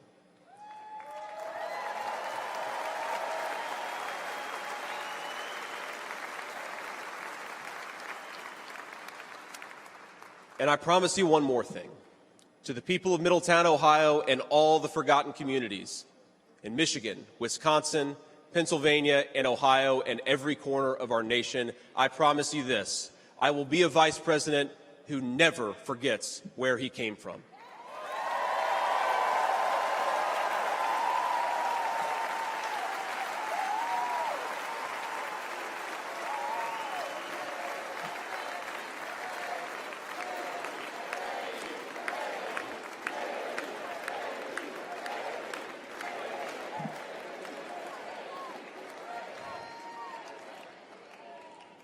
And every single day for the next 4 years, when I walk into that White House to help President Trump, I will be doing it for you, for your family, for your future, and for this great country. Thank you. God bless all of you, and God bless our great country. And there you have it. Ohio Republican Senator JD Vance has formally accepted the nomination to be Vice President of the United States. He spoke tonight of a childhood in which he called himself a hillbilly, raised in poverty in Appalachia, a child of a drug addict who later was raised by his grandparents, went on to go and join the Marines, Yale Law School, eventually became a successful venture capitalist, and wrote a best-selling book, Hillbilly Elegy. I want to go to Danielle Kurtzleben, who has been on the floor of the Fiserv Forum where she listened to this speech. Danielle, what are your thoughts? This was a very straight-up intro speech. This was a speech for people who haven't read Hillbilly Elegy and who weren't familiar with a lot of what Vance has said or done. For example, he did not get into his past very harsh criticism of Donald Trump. That was, to me, one of the big questions going into this, is would he bring that up? He did not. This was a speech for people who were just new to him. And I did talk to a delegate tonight who didn't know much about him. So there were probably some of the crowd who were receptive to that. Now, one other thing that was notable to me is it was a big night for the matriarchs of the Vance family. Two people who got big cheers were Mama, when he mentioned her. That's JD Vance's grandmother, who in part raised him. Also his mother, who, excuse me, in the past struggled with addiction. As he said, she's nearly 10 years sober. She got some of the loudest cheers of the night, maybe rivaling only Peter Navarro, former Trump trade advisor. But no, it was a very unobjectionable speech. It in no way was as harsh and vitriolic as your standard MAGA speech, though it did criticize Biden harshly. How did it go over in the room? What was the reception to him like? Oh, the reception was very, very warm, I would say. Especially, like I said, there were plenty of chants. There were loud chants for JD's mom at one point. He was interrupted multiple times with ovations and with chanting. I would say that the crowd really warmly received him. He did sound tonight, Danielle, softer around the edges. He's taken some harsher policy positions, and unless I missed it, I did not hear him speak at all on his position on Ukraine, which is something that he's really talked about a lot in office. Very correct. And, there's a lot of stuff that he has been criticized harshly for, that he can and will and has been criticized harshly for, whether it's his stance on Ukraine, his stance on abortion, his past criticism of Trump, his past criticism of the white working class in Hillbilly Elegy. He criticizes the culture of the white working class. That is not something you hear at all from him right now.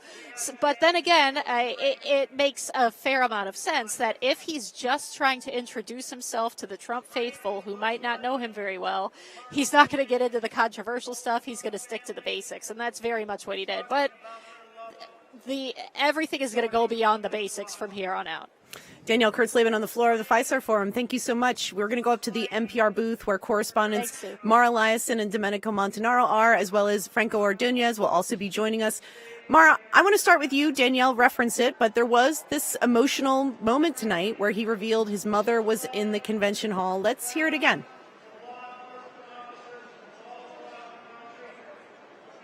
And it's about, our movement is about single moms like mine, who struggled with money and addiction, but never gave up. And I'm proud to say that tonight my mom is here, 10 years, clean and sober. I love you, Mom. Mara, sadly, the stories of addiction are very relatable to a lot of American families. Very relatable, and that's why JD Vance's biography is very relatable. He talked about his hardscrabble upbringing in the deindustrialized part of the Midwest. He went into the Marines, he went to college, then he went to Yale Law School. He is the embodiment of the American dream, but he really talked about where he came from, that part of Appalachia, and he kept on coming back to the fact that his family has this burial plot where he'll be buried, and that America isn't just an abstract idea. It's about where you come from. It's a nation that has some, blood and soil to it.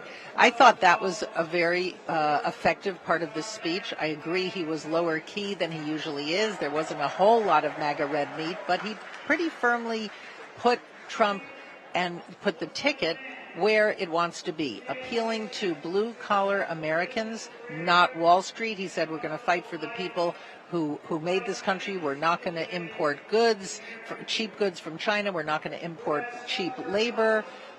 So I think that he expressed where this new Republican Party is going to be. Now, it was also a very standard vice presidential acceptance speech in that he attacked Joe Biden, blamed him for things like the Iraq War, which of course Biden supported but was prosecuted by a Republican president.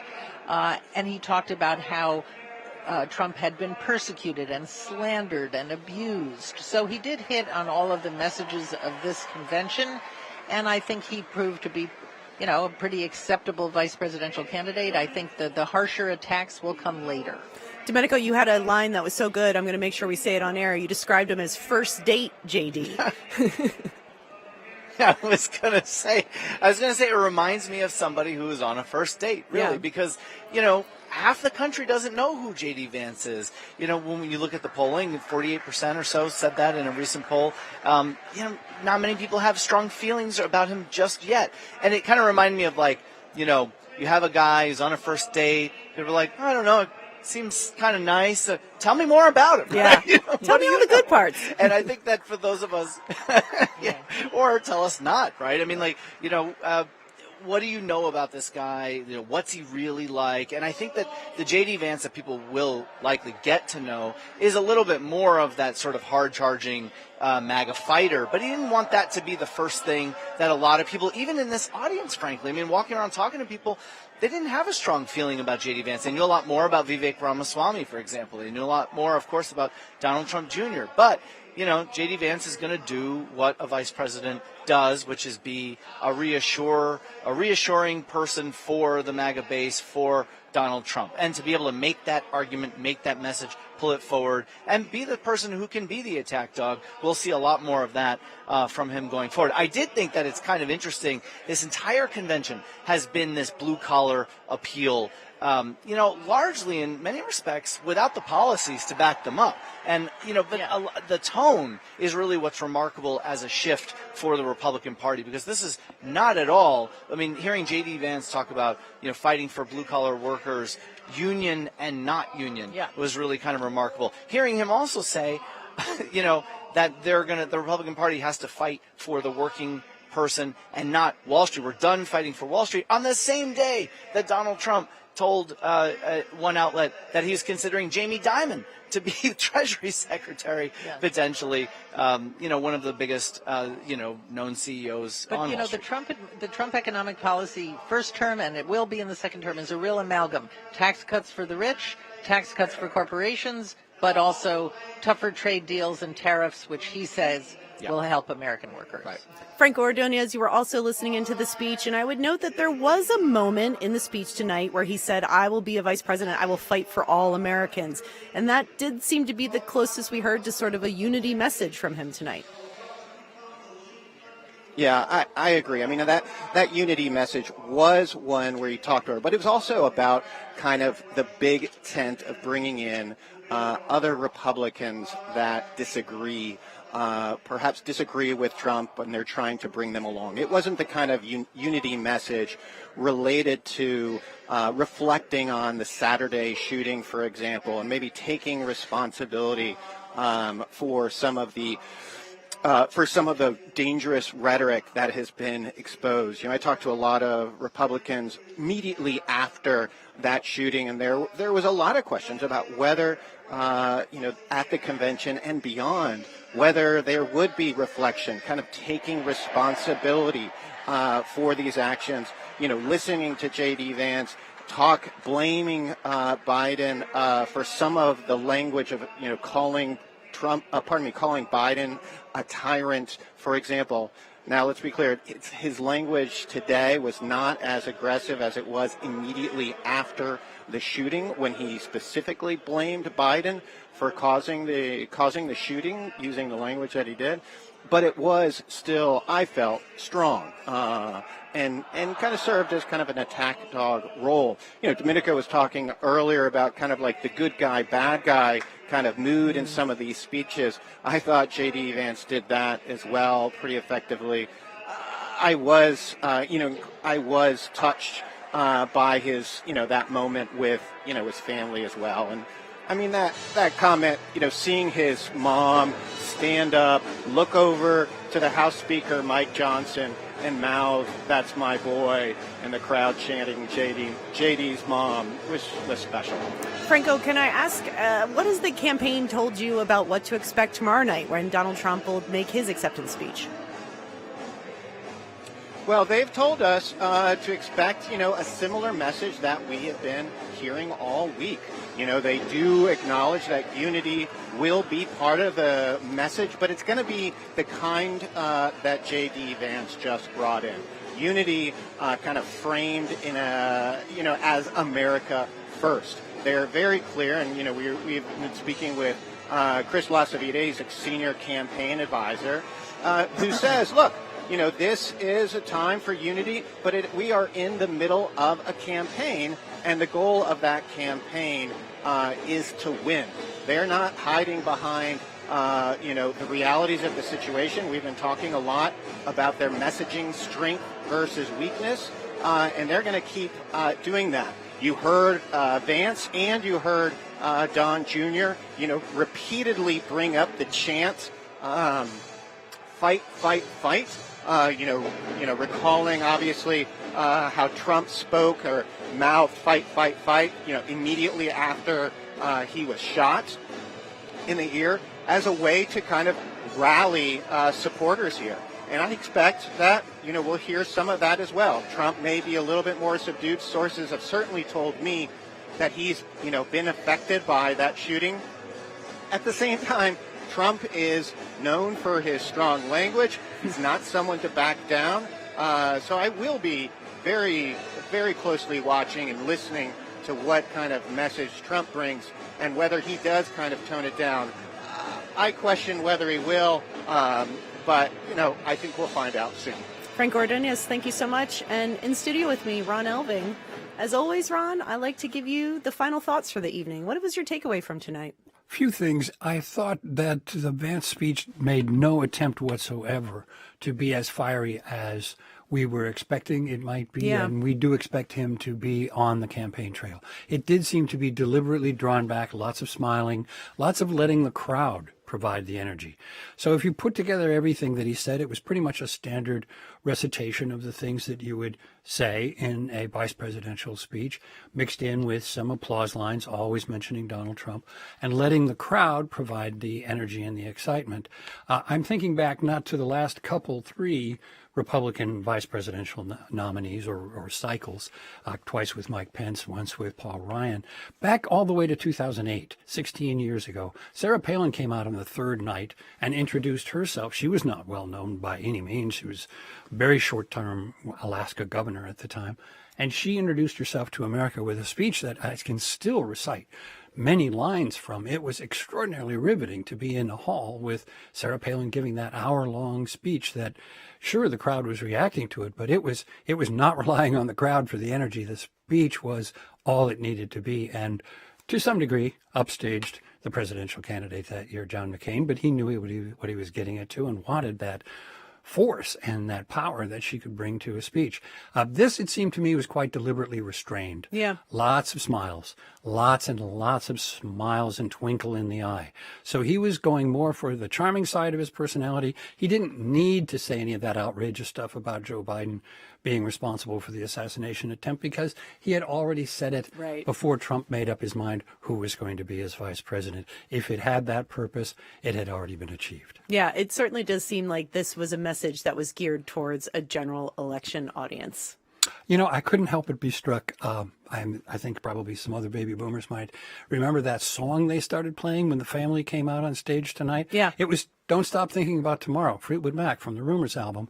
The reason I mentioned that is that was the theme song that they played at Bill Clinton's presidential nomination, and Al Gore came out with that whole family, and they played that song, and they all danced to it, and it became literally the theme song of the 1992 Bill Clinton presidential campaign. I wonder if that was planned. I doubt it. I think it was just that cover band broke into an appropriate sounding song for the moment. What's the line, Ron? History doesn't repeat, but it rhymes. Yeah, it doesn't repeat itself, but it does rhyme. Especially as you heard tonight, and throughout the week, JD Vance, a critic of NAFTA, something enacted under a Democratic president. There you go. And it's just it's interesting the degree to which this was so carefully calibrated to play the subordinate role, even though I think we can imagine JD Vance having another persona that we might have seen tonight. All right. Well, that is a wrap for us this evening. You've been listening to live special coverage of the Republican National Convention from Milwaukee, Wisconsin. From NPR News, I'm Susan Davis. We want to thank member station WUWM 89.7, Milwaukee's NPR, for production help this week. We see you, Milwaukee.